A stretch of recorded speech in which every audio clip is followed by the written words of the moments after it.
ሰላም ነው ወይ? ሰላም እንደምን አመሻችሁ አቡ። እግዚአብሔር ይመስገን። እንኳን ደህና መጣ ብያለሁ ወንድሜ።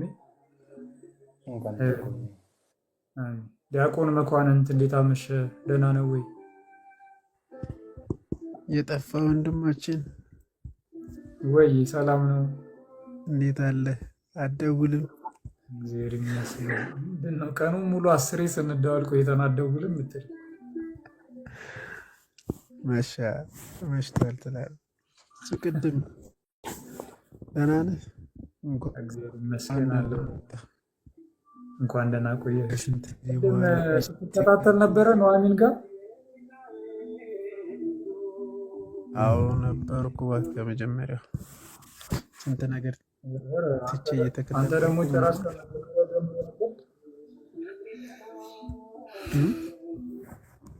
ከመጀመሪያው ጀምሮ ነበርክ? አይ በደንብ ተከታትላችኋል ማለት ነው። እኔ እንኳን የሆነ አይ አዎ ቲንክ መሀል መጥቶት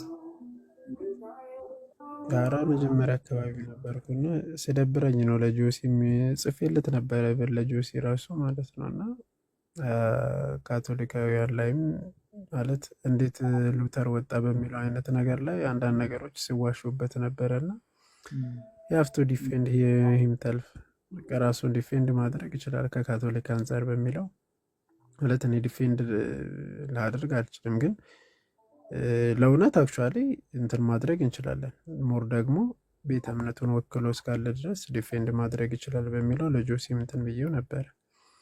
ከዛ ተርፎ ደግሞ አልፎ ጄሮም ላይ ሩፊኒዮስ የቤተ ክርስቲያን ጸሐፊ ላይ አንዳንድ ውሸቶች ሲዋሹ ነበረ እና ሜይ ቢ ነገ ላይ በተለይ በደንብ እንትን ልሰጥበት ይገባል።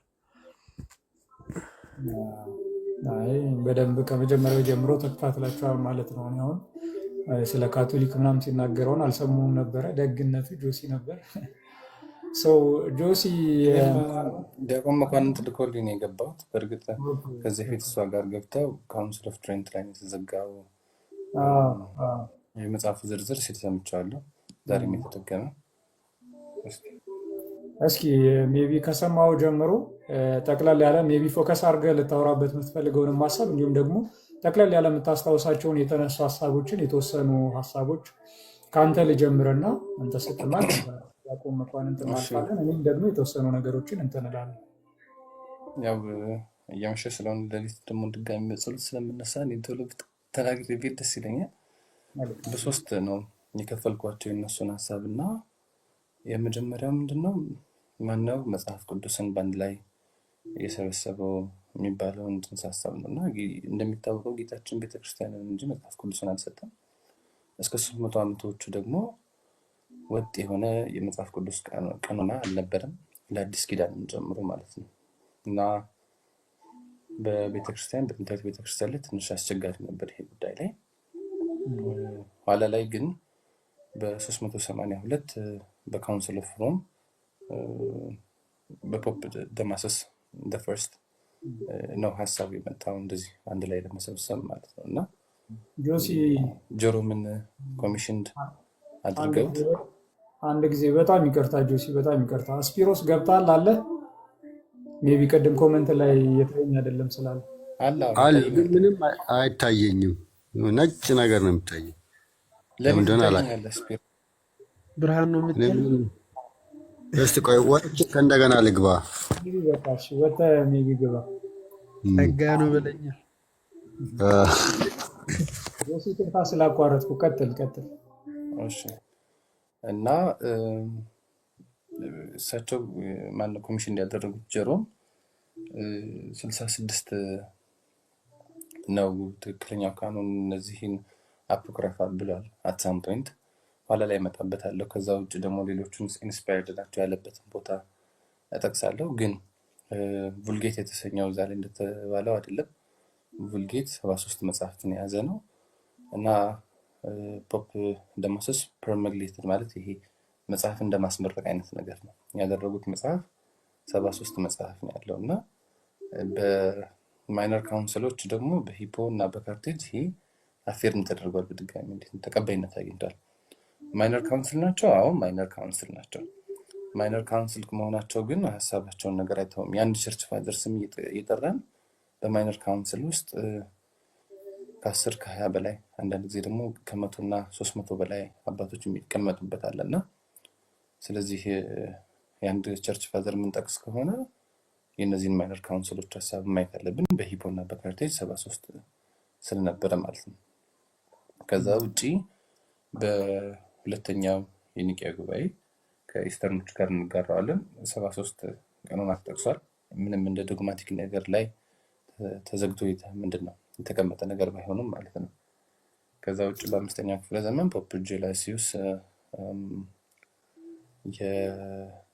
የ73 መጽሐፍቶችን ዝርዝር አውጥተው ነበር። ከዛ ደግሞ ከሉተር መምጣት ከ100 ዓመት በፊት በ1442 በፍሎሬንስ ጉባኤ ለቤተ ክርስቲያን ደህንነት ሲባል የካቶሊክ ቤተ ክርስቲያን መጽሐፍት ዝርዝሮች ወደ 73 መሆናቸው ነው። ይሄንም ከፕሮቴስታንት በፊት እነ ዋልደነሲያንስ፣ አልቢጀንሲ ምናምን የተሰኙ ሌሎች አይነት ደግሞ ከቤተ ክርስቲያን ጋር ችግር የነበራቸው የወጡ ግሩፖችን ስለነበሩ ነው። እና በመጨረሻ ግን ከነ ሉተር በኋላ በ1546 አናቴማ ተጨምሮበት ነው ዴፊኒቲቭሊ የተሰጠው። ያ ማለት ምን ማለት ነው? ከሉተር በፊት በፍሎሬንስ ዶግማቲክሊ ዲፋይንድ ተደርጓል። ከዛ ዝግ የተደረገበት ምክንያት ለቤተ ክርስቲያን ደህንነት ሲባል ነው የሚል መግለጫ አብረዋለሁ። for the well-being of the church ነው ክሎዝድ የተደረገው። ስለዚህ ከሉተር ኦልሞስት ከ1 ዓመት በፊት ከ100 ዓመት በፊት ከሉተር ኦልሞስት የተዘጋ ነገር ነው ማለት ነው። ከዛ እነዚህን ቀኖናዎችን 66ቱን የሚመርጡበትን ምክንያት ሲናገሩ አይሁዳውያን ስለሚቀበሏቸው ናቸው ብለው ነበር እና ለዚህም ሮሜ 3:2 ጠቅሰው ኢንተረስትድ ዊዝ ዘ ኦራክልስ ኦፍ ጎድ ተብሎ ለአይሁዳውያን የተነገረውን ክፍል ያነሳሉ እና ከሱ ሀሳብ የሚነሳው ሀሳቡ ችግር ነው የሚሆነው። ያው መነሻ ሀሳቡ ጥሩ የሆነ የእግዚአብሔርን ቃል ይዞ የመጣ ቢሆንም ችግሩ የሚሆነው የትኛው የአይሁድ ወገን ትክክለኛውን የእግዚአብሔርን ቃል ኃላፊነት እንደተሰጠው የሚያስረዳ የለም።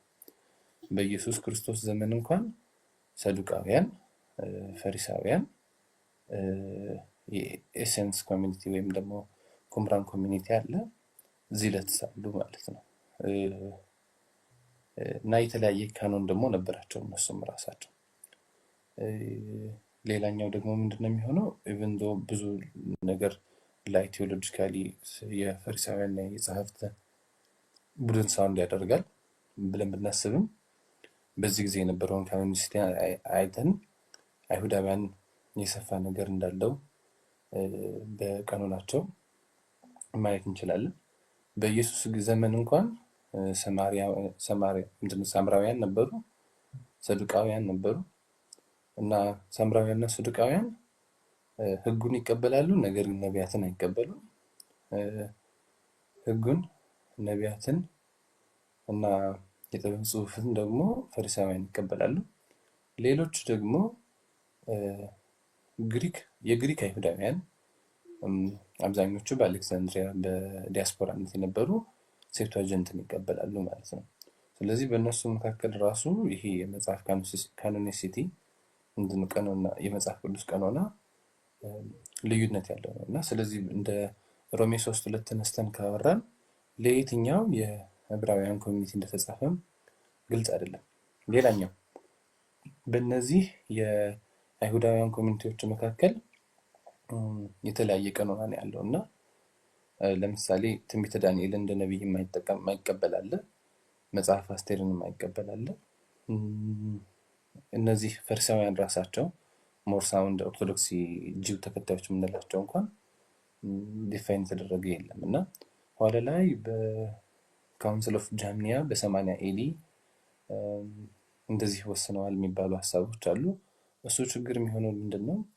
አንደኛ ኤግዛክት የሆነ ማረጋገጫ የለም የሚባሉ ኢንክሉዲንግ ፕሮቴስታንት ስኮላርስ የሚስማሙበት ነገሮች አሁን ላይ ይነሳሉ ማለት ነው። ሌላኛው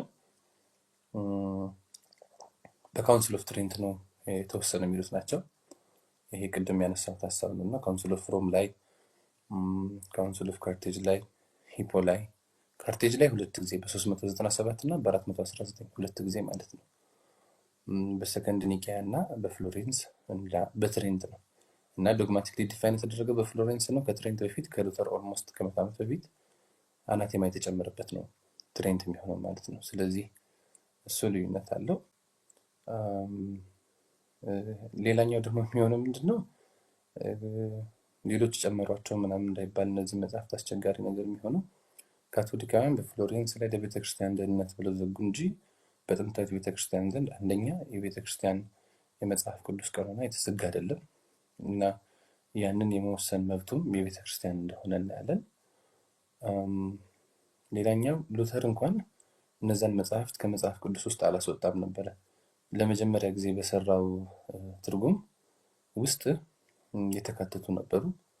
የመጀመሪያው ኪንግ ጄምስ ቨርዥን በ1611 ላይ እነዚህን አብሮ አሳትሟል። እስከ 1825 ድረስ የነበሩ መጽሐፍቶችም ጭምር እዛ ላይ ያሉትን ሀሳቦች ባይቀበሉም አብረው ያሳትሟቸው ነበር ማለት ነው። ሌላኛው የሚነሳ ሀሳብ ምንድን ነበረ? አዲስ ኪዳን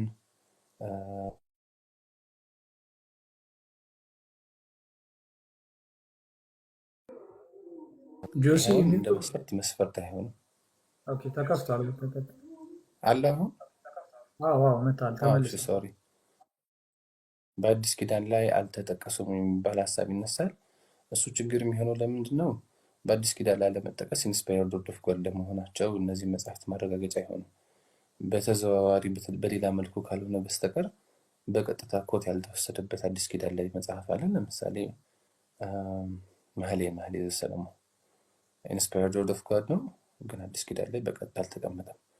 ግን መጽሐፍ ቅዱስ ላይ መጠቀስ የሚባለው ነገር ካወራን ዕብራውያን 11:35ን ብናየው የበለጠ ትንሣኤ ለማግኘት መስዋዕት የሆኑትን ታሪክ ብናየው የሚወሰደው ሁለተኛ መቃብያን ምዕራፍ 7 ላይ ነው እና ይህንና ሌሎች 300 ጥቅሶች በአዲስ ኪዳን ውስጥ ከሴፕቱአጂንት ከዲዩትሮካኖኒካልስ በኩል ይገኛል ማለት ነው።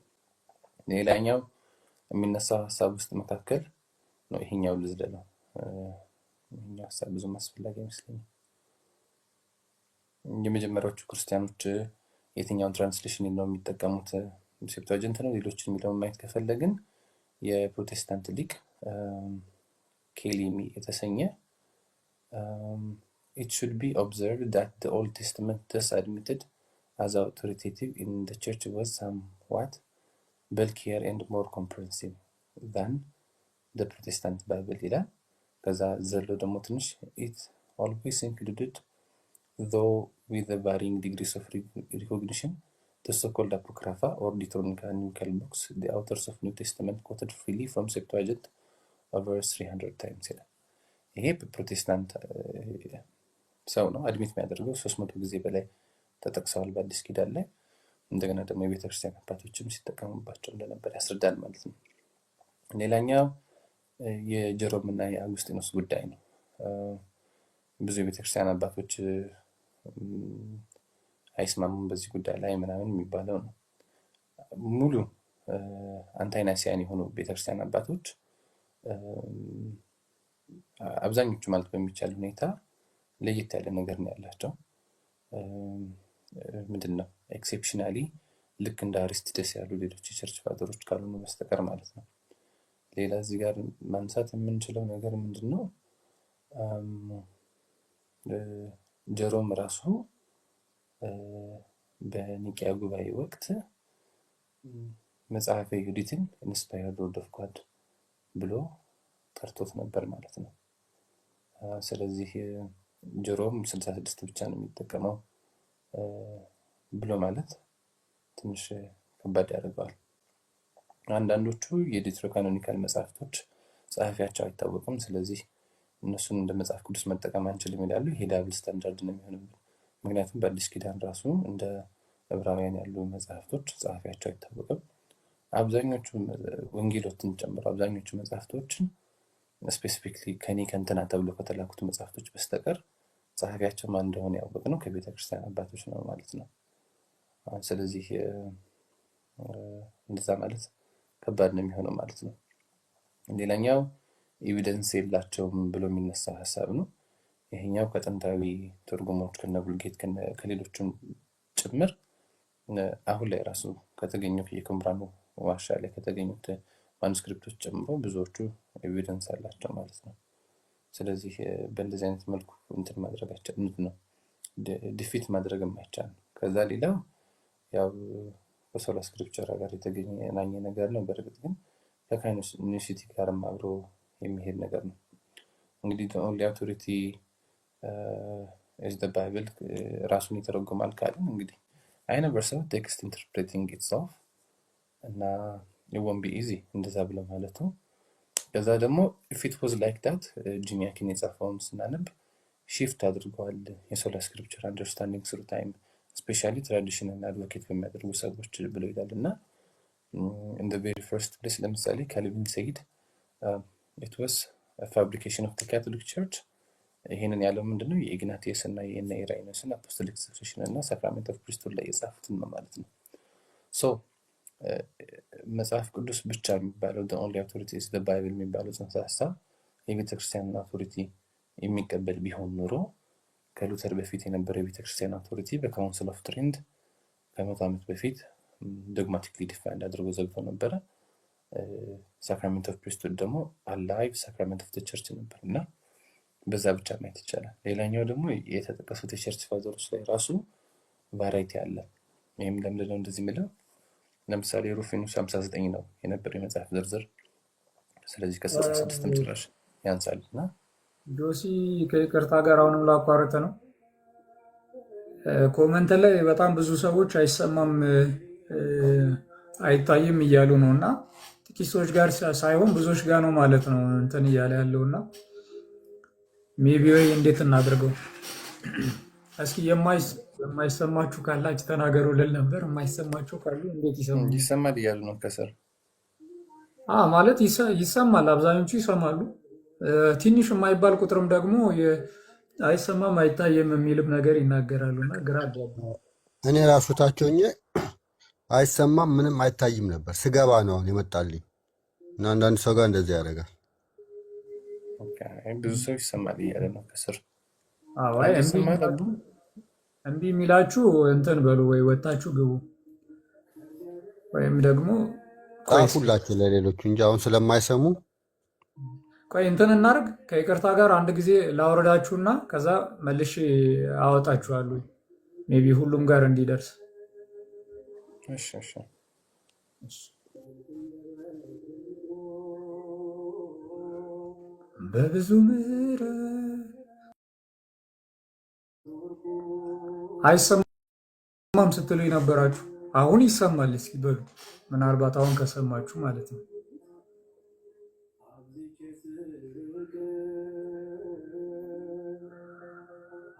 እሺ ተመለሱ ወንድሞች። ስፒሮስም ተመለስ።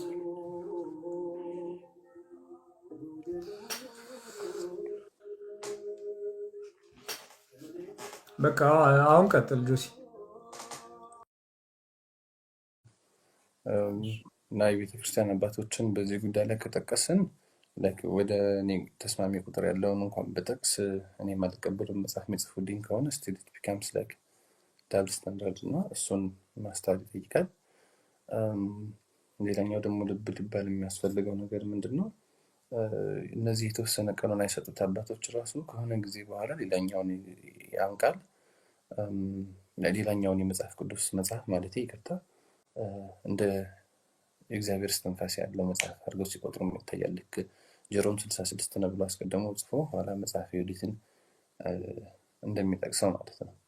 እና እንደዚህ አይነት ነገሮች ይመጣሉ እና እነዚህ ለሶላ ስክሪፕቸር ምናምን የምንጠቅሳቸው ፋዘሮች the highest authority ብለው ይጠቅሳሉ እንጂ the only infallible authority ብለው አይጠቅሱትም መጽሐፍ ቅዱስ ነው። እና አሰች እኔ እንደዛ ገጥሞኝ አቅም እንደገና ኢቭን ከሱ እየጠቀሳቸው አውሩኝ የሚለውን ክፍሎችን ካየን according to his interpretation ያ ሰውዬ መጽሐፍ ቅዱስን ይጠቅሳል ማለት መጽሐፍ ቅዱሱ ራሱን ኢንተርፕሬት አድርጎ ሳይሆን በሰው መረዳት ውስጥ ነው የሚጠቀሰው። ለሃይማኖታዊ ክርክርም ቢሆን እንደ ዶግማዊ ነገርም እንደ ቀኖናም ነገር ሲቀመጥ ማለት ነው።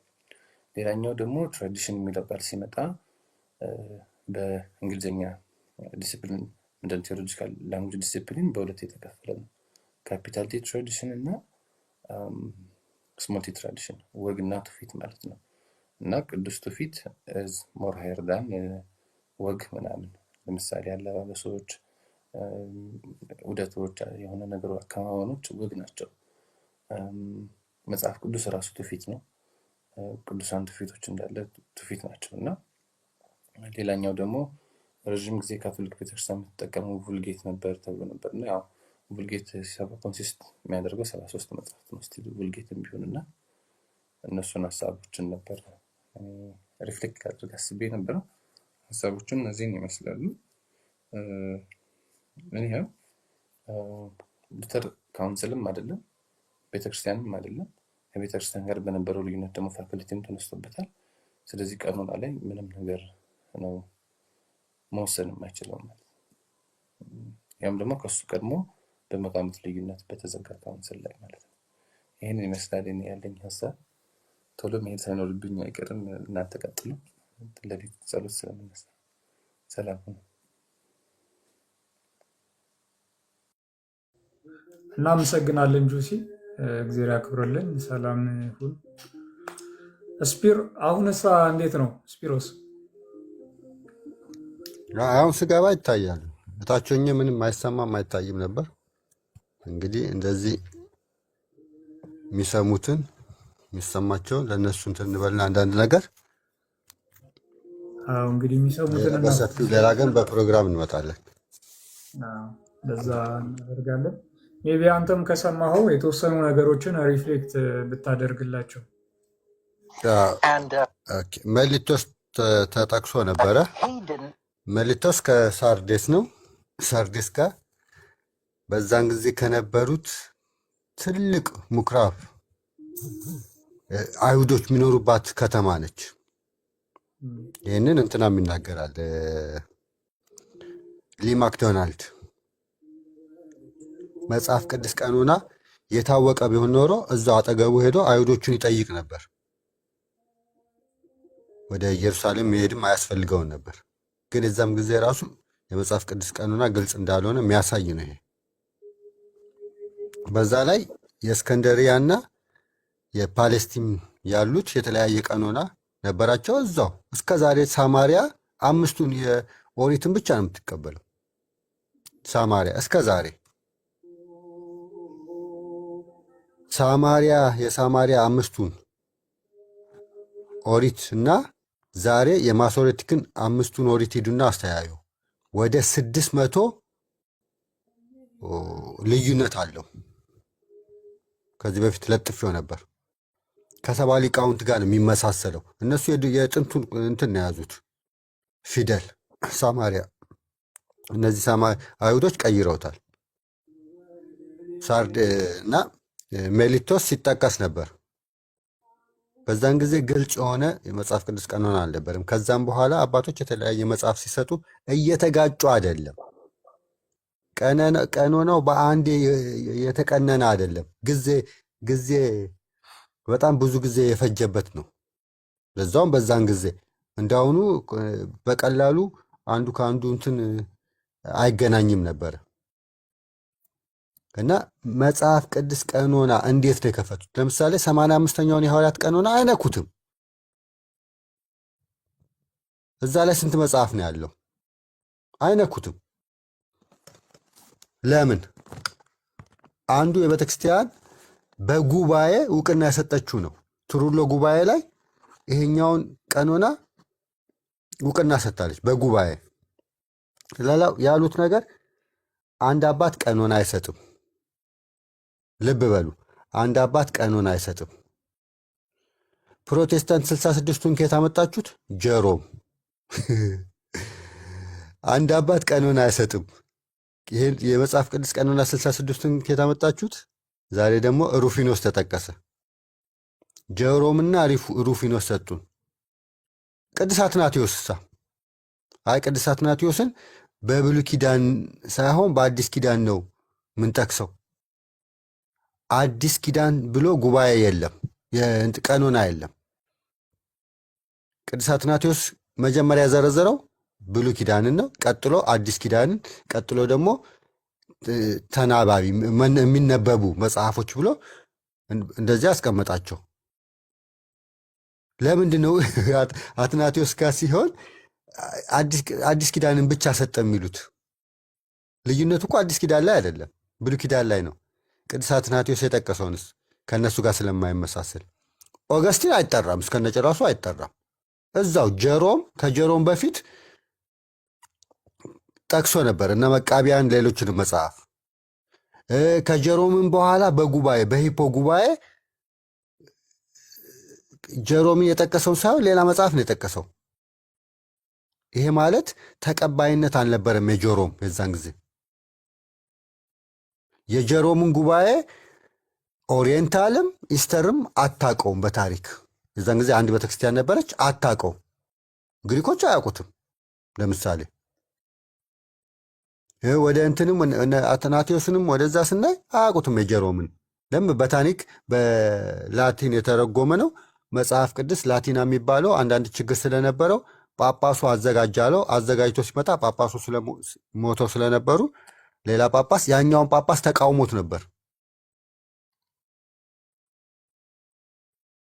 እንዲያውም ከሪፉኖስ ጋር በዚህ እንትን ይነጋገሩ ነበር። እና ይህንን ስንል ጀሮም ትልቅ የቤተክርስቲያን አባት ነው። ኦገስቲንም ትልቅ የቤተክርስቲያን አባት ነው። ሁለቱ የተለያየ መጽሐፍ ሰጡናል። የማንን ነው የምንቀበለው? ይህንም ማን ነው የሚመልስልን? ቅዱስ አትናቴዎስም ትልቅ የቤተክርስቲያን አባት ነው። በነገራችን ላይ እንዳውም ቅዱስ አትናቴዎስ ጳጳስ ነበር፣ ጀሮም ጳጳስ አልነበረም።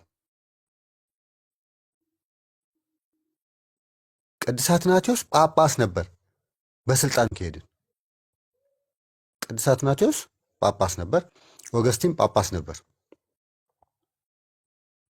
እና የእነሱን ለምንድን ነው የማንቀበለው? ጀሮም ጋር ለምንድን ነው የምንሄደው? አንድ አባት አይሰጠንም ከተባለ ጉባኤ ላውዲኪያ ጉባኤ አለ፣ ካርቴጅ ጉባኤ አለ። ሁለቱን ለምንድን ነው የማይጠቀሱት?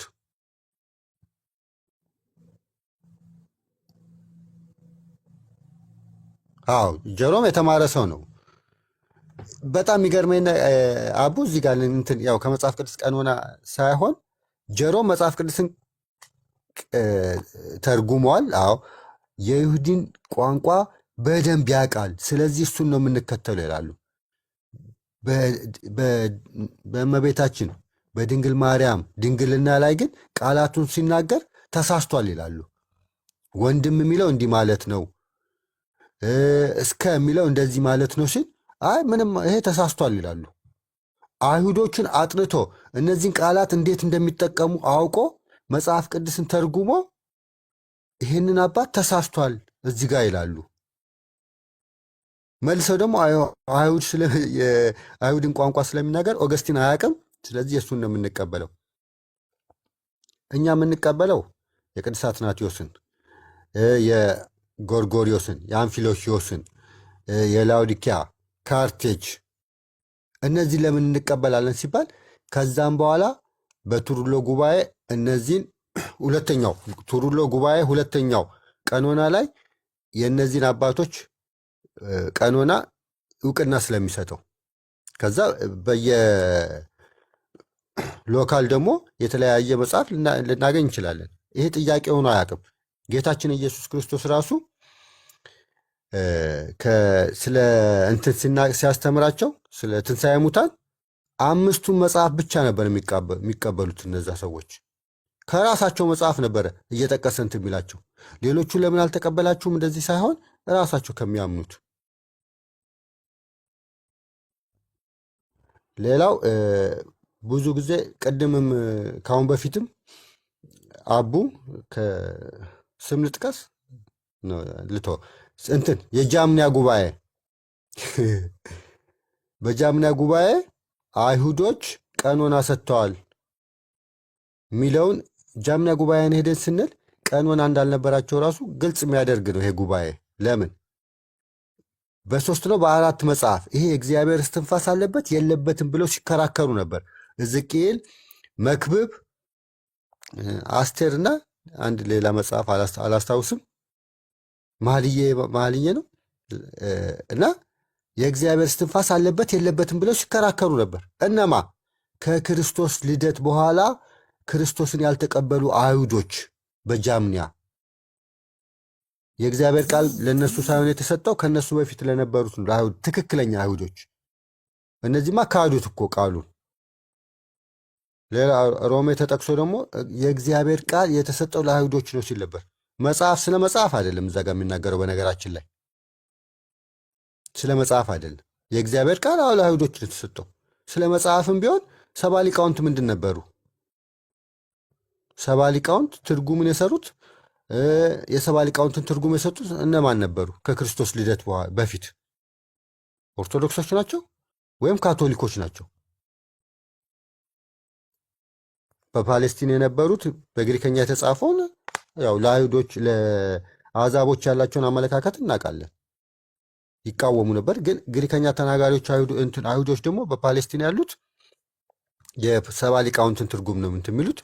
ጌታችን በጌታችን እና በሐዋርያት ዘመን ደግሞ ሲጠቀሙት የነበረው ራሱ ጌታ ራሳቸው ሐዋርያት የሰባ ሊቃውንትን ትርጉም ነው። የሰባ ሊቃውንት ትርጉም ስንል እነዚህ መጽሐፍ ለይተን አይደለም። በየትኛውም ሂዱና ኮዴክስ ሂዱና አዩ። እነዚህ መጽሐፍ መሃል ላይ አሉ። ሰባ ሊቃውንት ተብሎ እነዚህ መጽሐፍ የሌሉበት የለም በታሪክ እና ላሳጥረውና አንድ በጣም የገረመኝ መጽሐፍ ቅዱስ ብቻ የሚለውን እንትን ለመደገፍ ጌታችን ያለውን ሲያነብ ነበር ወንድማችን። የእግዚአብሔርን ቃል ሽራችሁ የሰውን ወግ አቁሟችኋል የሚለውን እዛ ጋር የሚናገረው ስለተሻረ ቃል ነው። የእግዚአብሔርን ቃል ሽረው የራሳቸውን እንትን ስላሉ ነው። እኛ ስለተሻረ ቃል አይደለም። የተሻረ ቃል እያለ ጌታችን ወግን ሁሉ ትውፊትን ሁሉ እንደተቃወመ አድርጎ ሲነገር ነበር። እንደዛ አይደለም። ሁለት ጥቅስ ወደ ላይ ስትሄዱ ያው እነሱ ሽረው የራሳቸውን እንዳቆሙ ይናገራል። የቤተ ክርስቲያን ትውፊት ስንል ግን እንደዛ አይደለም፣ ስለተሻረ አይደለም። መጽሐፍ ቅዱስ ላይ ላይኖር ይችላል ቀጥታ፣ ግን በቤተ ክርስቲያን የተላለፈ ከሐዋርያት የተላለፈ እያለን ነው። የሚጋጭ ትውፊት አይደለም። ሲጀመር ከሐዋርያቱ የሚመጣው ሁለት ሊሆን አይችልም፣ አይጋጭም። ለምን? የእግዚአብሔር ቃል ስንል ለእነሱ የተሰጠው ነው። የተሰጠውን ነገር በጽሁፍም አስቀምጠዋል፣ በቃልም አስተላልፈዋል። ሁለቱም ምንጩ ከእግዚአብሔር ነው እያልን ነው እንጂ የተለየ የሆነ ሀገርን ትውፊት የሆነ የሰውን ትውፊት ወግ እያልን አይደለም። ጥሩ ወግም አለ፣ መጥፎ ወግም አለ። በሰው እንኳን ብንሄድ ሁሉም ስህተት ነው አይባልም። በሰው እንኳን ብንሄድ እኛ እያወራን ያለው መንፈሳዊ ነገር ነው፣ ስለ ቤተ ክርስቲያን ትውፊት። የቤተ ክርስቲያንን ትውፊት እየተቃወሙ ግን የአይሁዶቹን ትውፊት ነው የሚቀበሉት፣ ክርስቶስን የካዱት። ማሶሬቲክ ቴክስት ምን ማለት ነው? በትውፊት የመጣ መጽሐፍ ማለት ነው። ከትውፊት እንትን ብለው አንድ ተስፍሽን አስገባውና ይቅርታ ስላስረዘምኩት።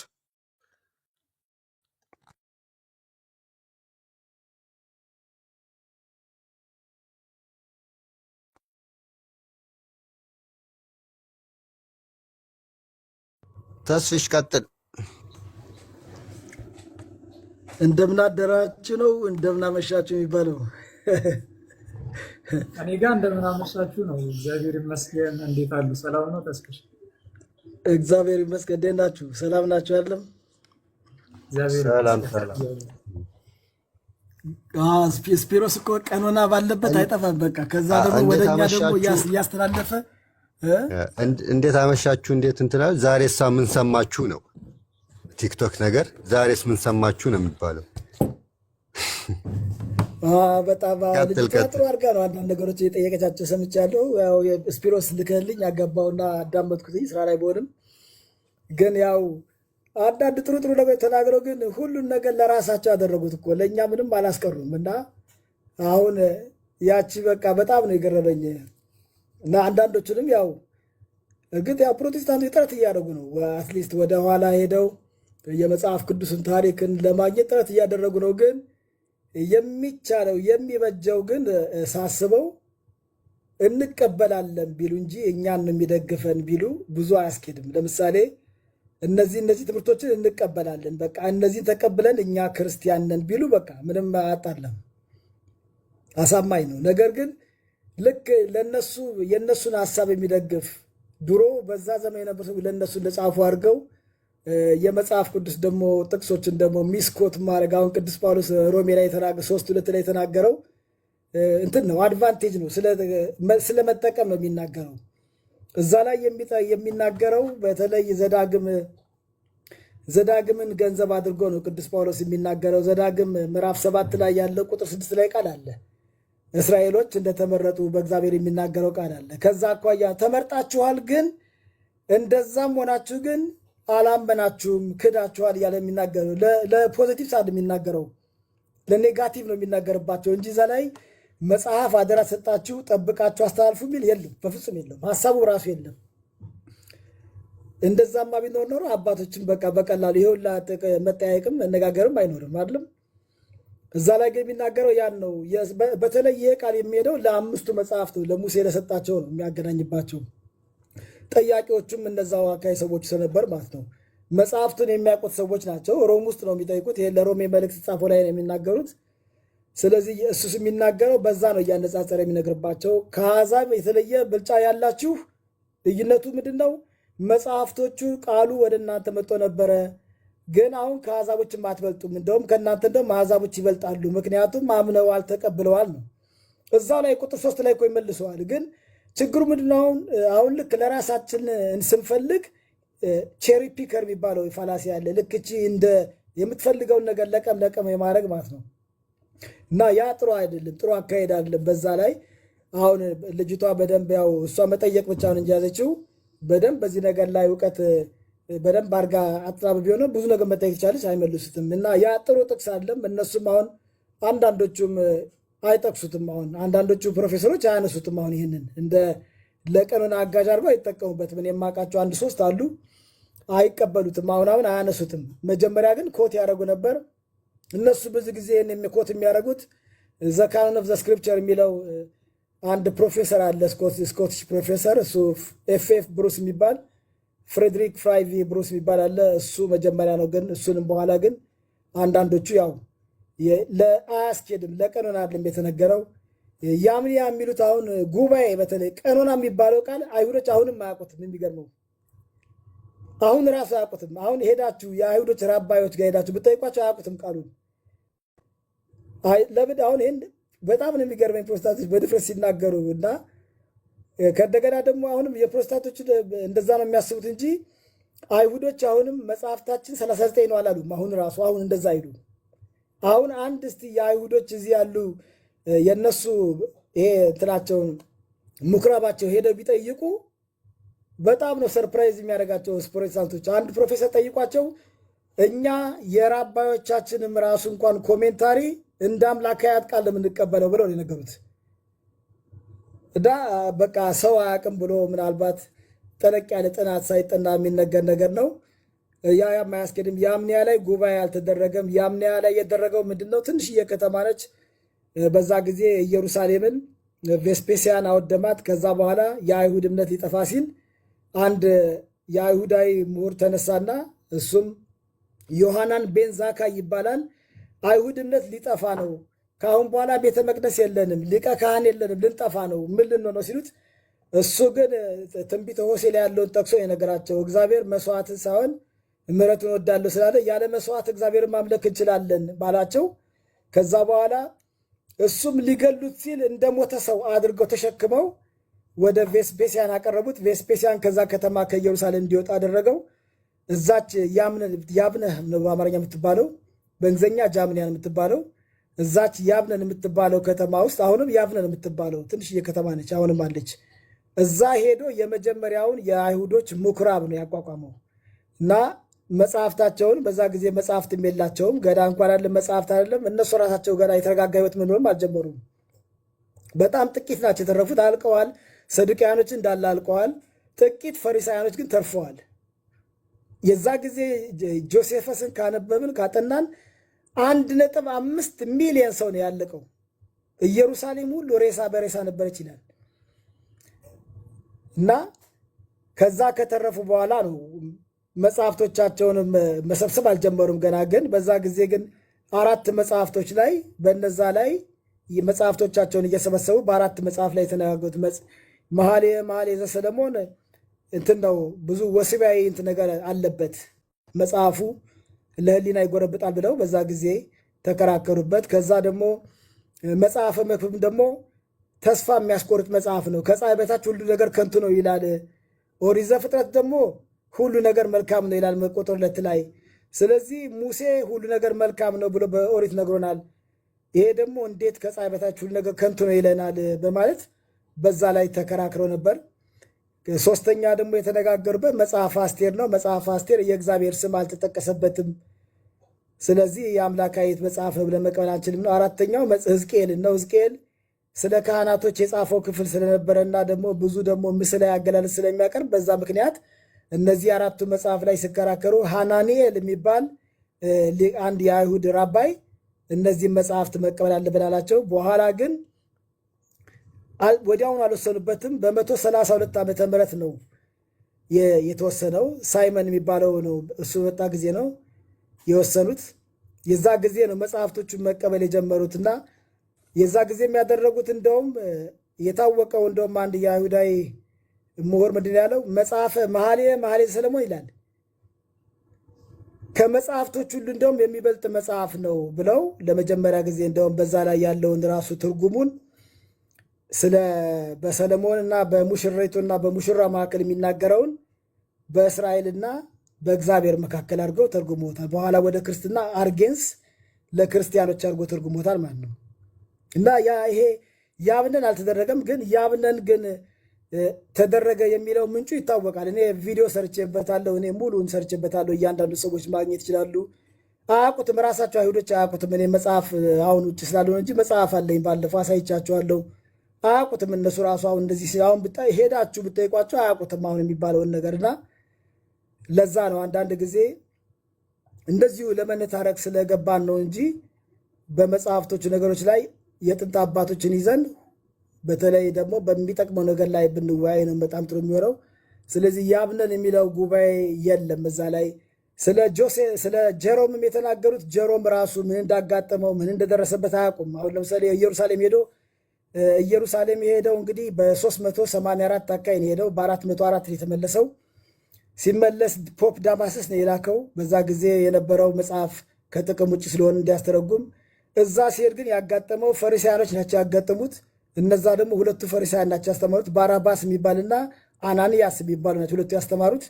በጣም ነበር ያጎሳቆሉት ሕይወት ታሪኩ ላይ እና አሁን የአንድ መጽሐፍ አለ። አሁን በፕሮቴስታንቶች የጻፈውን ሳይሆንና በካቶሊኮች የጻፉት የራሱ ሳይ በጣም ይለያያል ታሪኩ ራሱ እና በጣም ነው ያጎሳቆሉት። ከዛ በኋላ ከመጣ በኋላ እሱም በሁሉም ቦታ ቢዞር መጽሐፍ ሊያገኝ አልቻለም። አስቀድመው እነሱ አይሁዶቹ የተለያየ ትርጉሞችን አዘጋጅተው ነበር። የእነ አቂላ ትርጉም ተዘጋጅቷል። አቂላ ደግሞ ማለት መጀመሪያ አይሁድ የነበረ በኋላ ወደ ክርስትና መጥቶ ከዛ ደግሞ ተመልሶ አይሁድ የሆነ ማለት ነው። ግን የግሪክ ቋንቋ በደንብ የሚናገር ጶንጠስ የምትባል በቱርክ አካባቢ ይኖር የነበረ ሰው ነው። ከዛ በኋላ እሱ የጻፈው ነው ያለው። ያው የሰባ ሊቃውንትን በተለይ ለማስተባበል ነው ያንን መጽሐፍቶች እንዲጻፍ ያደረጉት። ምክንያቱም ብዙ አይሁዶች ወደ ክርስትና እየመጡ ሲያስቸግሯቸው ወደ ክርስትና የሚመጡን አይሁዶች ለመግታት ብሎ ነው 3 ትርጉሞችን አዘጋጅተዋል። ሁለተኛው የሲማከስ የሚባል አለ። እሱ ደግሞ ኤቢዮናይት ነው። ኤቢዮናይት ማለት ኢየሱስ ክርስቶስ መሲህ ነው። አባቱ ደግሞ እና አባቱ ዮሴፍ ነው ትክክለኛ፣ እናቱ ማርያም ነች የሚላቸው እነዚህ። እሱም ራሱ ያው ወደ ክርስትና የገባ ነው፣ ግን የምንፍቅና ክርስትና ውስጥ የነበር ነው። ወደ አይሁድ ተመልሶ ማለት ነው። እና እነዚህ ገንዘብ ተከፍሏቸው ሁላ ነው ያንን ትርጉም የተረጎሙት እና ተቀምጧል። አዶን ነው ለምን በታሪኩ እንደምንጋጫ አንዳንዴ ያውና ያለው ገብቼም ለመናገር ፈልግና ግን ሰዎች እስቲ አንዳንዴ ቴክስ ታይም አለ ጊዜ ወስዳለ አንደርስታንድ ለማድረግና የመረጃዎች ብዛት አለ። አሁን ብዙ ጎግል ላይ የሚታየው መረጃና በትክክለኛ አንዳንድ የጻፉት መጽሐፍት ስለሚገኘው ደግሞ አንድ አይደለም እና ያ ልዩነት አለ። ለዛ ነው ጀሮምን አንደርስታንድ አላደረግ ነው። ጀሮም ያጋጠመው ያ ነው ይዞ መጣ። እሱ ከመሲ መጣ። ፖፕ ዳማስስ ሞቷል። ፖፕ ኢኖሰንት ነበር የነበረው። ምንድነው የዘመጣ ማን አዘዘ ይሄንን ያለው? አልተቀበሉትም። ማን አዘዘህ አንተ ከቀደመት አበልጥምና በቃ ነገሩት። እሱ ግን የራሱ ላይብረሪ ከፍቶ ጀሮም መጽሐፍቶችን አሳትሞ በገዳሙላ በተነ። የዛ ጊዜ እንደውም የግሪክ ቤተክርስቲያኖችም አያውቁትም፣ ኦሪየንታሎችም አያውቁም። የሱን መጽሐፍ እኮ አያውቁትም፣ ሁሉም አያውቁትም። ለላቲን ብቻ ነው፣ በቃ በላቲን ውስጥ ነው። እነሱም ግን በኋላ የአውገስቲንን የተቀበሉት። አውገስቲንም ኮንቴምፖራሪ ነው እሱ በነበረ ጊዜ።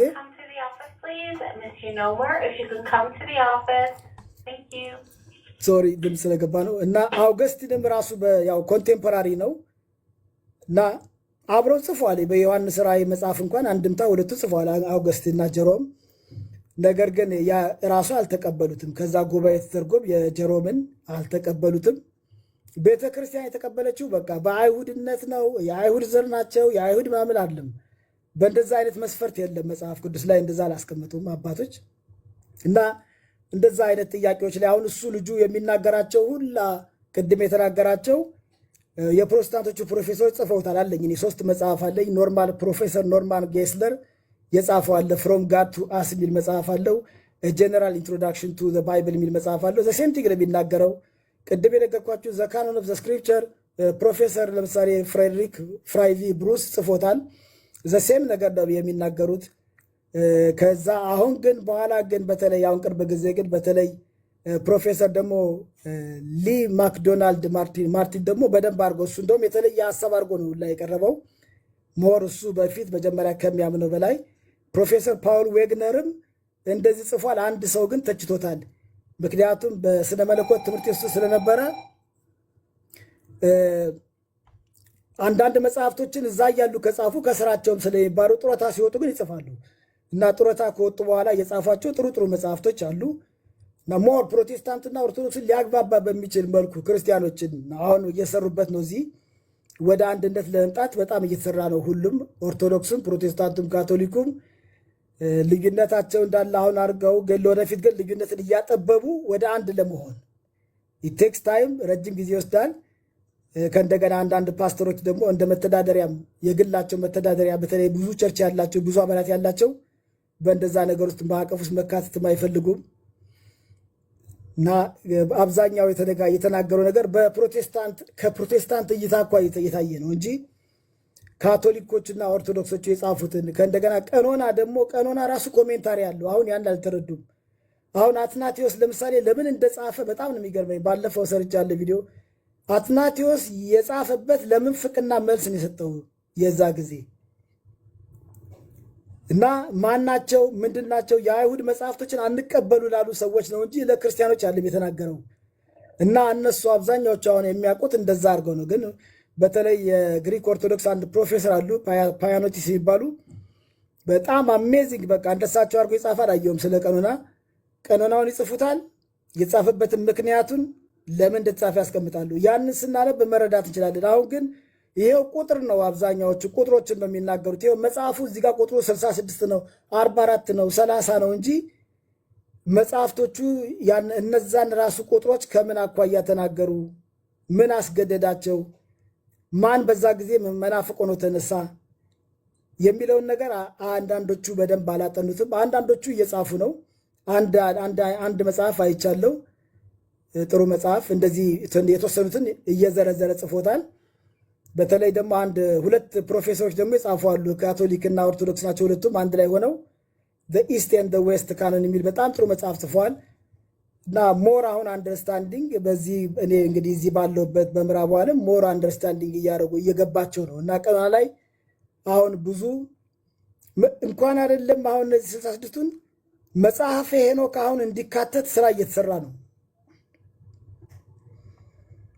እና እዛ ደረጃ አንደርስታንዲንግ ሰው እየሄደ ነው። እና እኛ እዚህ ቲክቶክ ላይ ያው ጸብ ነው በጣም ችግሩ፣ ጸብ አለ በጣም በቃላት ያነገዋት አለ። አንዱ አንዱን ለማሸማቀቅ ነው የሚሄደው። ለዛ ነው ተሳትፎ ለማድረግ የሚከብደው አንዳንዴ። ለምን እኔ አሁን ፕሮቴስታንት ገብቼ ማሸማቀቅ አልፈልግም፣ መሳደብም አልፈልግም፣ ሌላውም ደግሞ አንዱ እንዲሳደብ አትፈልግም። እና ያ አይነት ሞቲቭ ስላለ አሁን ትንሽ ለመግባባት አስቸጋሪ ሆነዋል።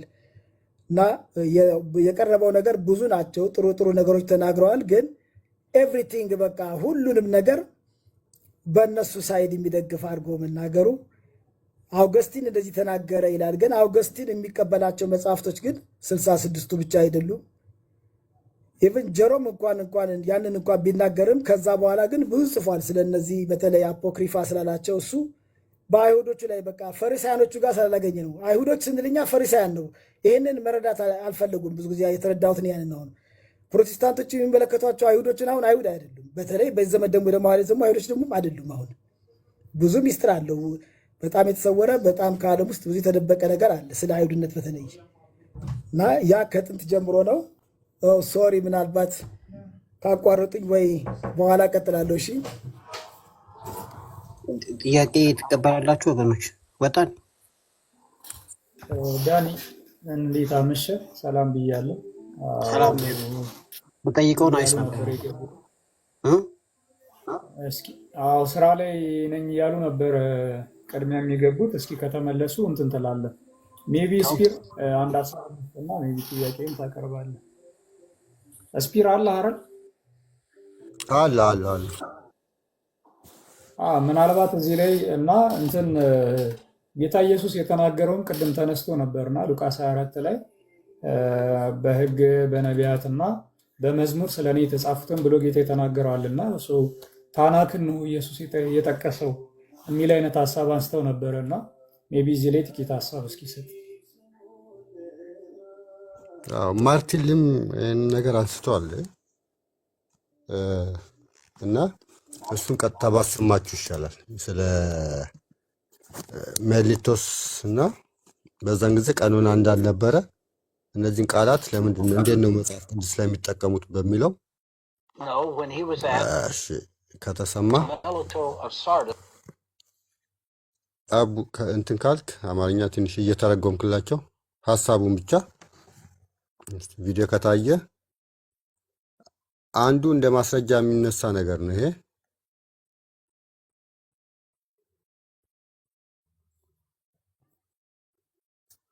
ምንድነው? ሜሊቶስ ኦፍ ሳርደስ የመጽሐፍ ቅዱስ ቀኖናን ሰጠን። በዛን ጊዜ የታወቀ ቀኖና ነበር። አይሁዶች ጋር ሄዶ ግን እዛው ባለበት ቦታ ትልቅ ሲናጎግ ነበር። አይሁዶች ብዙ አይሁዶች ነበሩ። እዛ ሄዶ ለምን አልጠየቅም? ለምን ያንን ሁላ እንትን እስቲ ብቻ ይናገር። ይሄ በነገራችን ላይ ሁለቱም ፕሮቴስታንት ናቸው። ሜሊቶ ቀኖና የለውም እያልክ ነው ያለው አልኩኝ። እንደዛ በሜሊቶስ ቀኖና ሄዶ አይሁዶች የሚቀበሉትን ይዞ ነው የመጣው። ቴንክ ዩ። ስለዚህ እኛም እያልን ያለ ነው ይሄንን ነው። ታዲያ እኔ ምን አልኩኝ? አላላችሁም አልኩኝ። የለውም አይነት ነገር እያልክ ስለነበረ ማለት ነው። አስቴር ብቻ ነው የሚጎለው። ዳኒ ስማ፣ መጀመሪያ ችግሩ እኮ ይሄ ነው። አንተ የምትለውን ብሰማ እኔ የምለውን ብትሰማ እንትን እንላለን። ያው ልሳን አይደለም እያወራን ያለ ነው። He was a bishop of the church at Sardis, and he didn't know when he was asked which books are we to recognize as our scriptures. So he made እንዳውም ትተረጉመዋለህ። ያው የእናንተ እንትን ስለሆነ ዳኒ ያው አያውቅም ነበር የትኛው መጨመር እንዳለበት ይላል። በእርግጥ ለመተርጎም ተዘጋጅቼ አይደለም ሰማ የነበረው። መሊቶ እርግጠኛ አልነበረም፣ አያውቅም ነበር እያለን ያለው። ቀጥል። አሁን ቀኖና ነበረው ስትል ነበር አይደል? አልነበረው ማለት እንዴ? አያውቅም ነበር እኮ ማለት ማለት ነው። ከዛ በኋላ አያውቅም ማለት አይደለም። ገና አላወራም። አሁን እያወራን ያለ ነው። አንደኛ መሊቶ ቀኖና እንዳለው ከኢሱቢየስ ጽሑፍ አውጥቼ ነው እንጂ ማሳየ ከፕሮፌሰር ሊማርቲን ማክዶናልድ አላሳየም። ኦኬ፣ ተሳስቷል ፕሮፌሰሩ። ፕሮፌሰሩ የጻፋቸው ሊስቶች አጠገቤ አለ። አሁን ሊማርቲን ማክዶናልድ የጻፋቸው ፎርሜሽን ኦፍ ቢብሊካል ካነን የሚለው መጽሐፍ አጠገቤ አለና የመሊቶን እየፈለግኩ ነው ያለሁት። ፊት ለፊቴ ማግኘት አልቻልኩም። ሜሊቶስ ምንድን ነው ያደረገው? አይሁዶች ፓሌስቲን ሄዶ አይሁዶች እነዚህ መጽሐፍ ይቀበላሉ ብሎ ነው አለ ሊስቱን የሰጠው። ኦፍኮርስ እነዚህ መጽሐፍ ተቀባይነት አለው ብሎ አስቴር ብቻ ነው የጎደለው። ለምን እዛ ድረስ ሄደ የሚለውን ነው እንትን የሚለው የሚያብራራው። special trip from Sardis all the way to Jerusalem, Palestine, to find out what books were in. And he has everything except the book of Esther in his collection. Yeah. But that doesn't tell us what all of the churches were thinking at that time.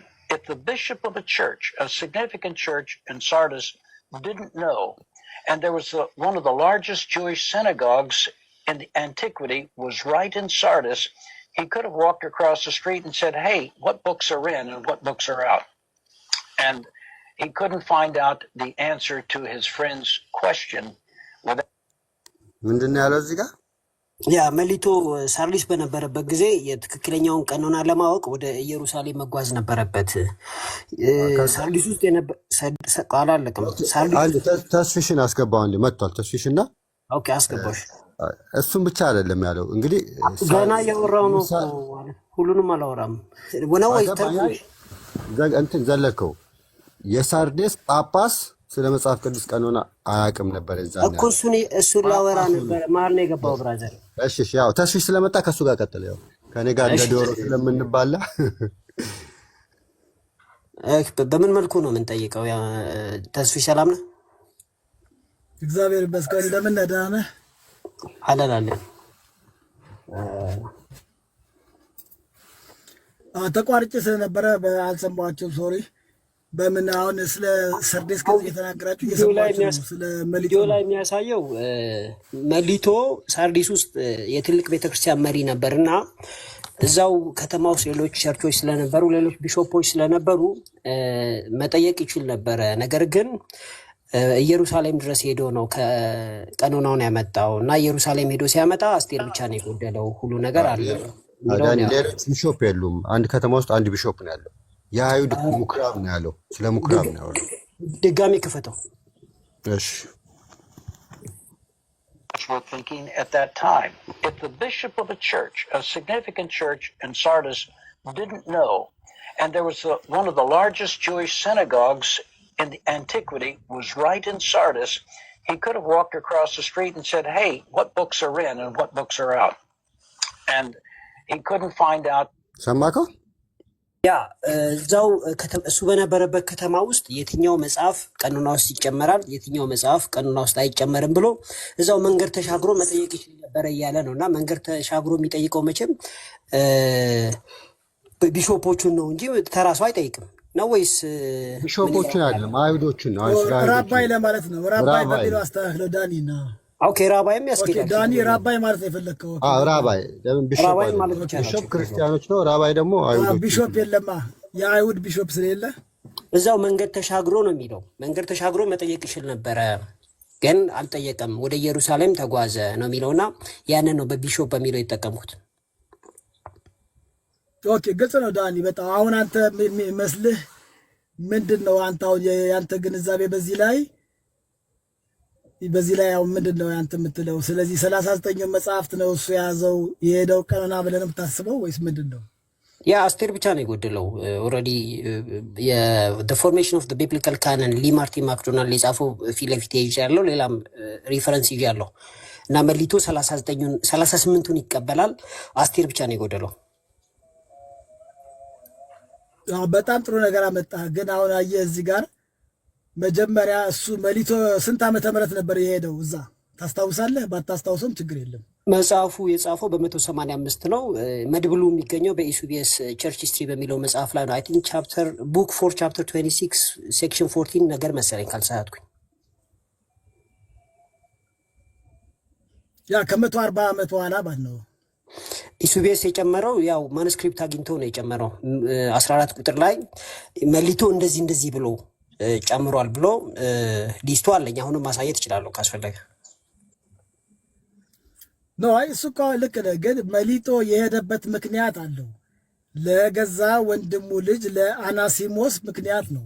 የእሱ ካለ ጉጉት የተነሳ ያን ያደረገለት እዛው ላይ ተጽፏል። ደብዳቤው ላይ ራሱ በደንብ አድርጎ። ለዛ ነው ቅድም ያልኩት የእያንዳንዱ ቀኖናዎችን ቴክስት ኮሜንታሪ አሁን ነው አንዳንዶቹ አንደርስታንድ እያደረጉ የመጡት። ለዛ ነው ለምን ሄደ፣ በምን ምክንያት፣ በምን ሞቲቭ ሄዱ።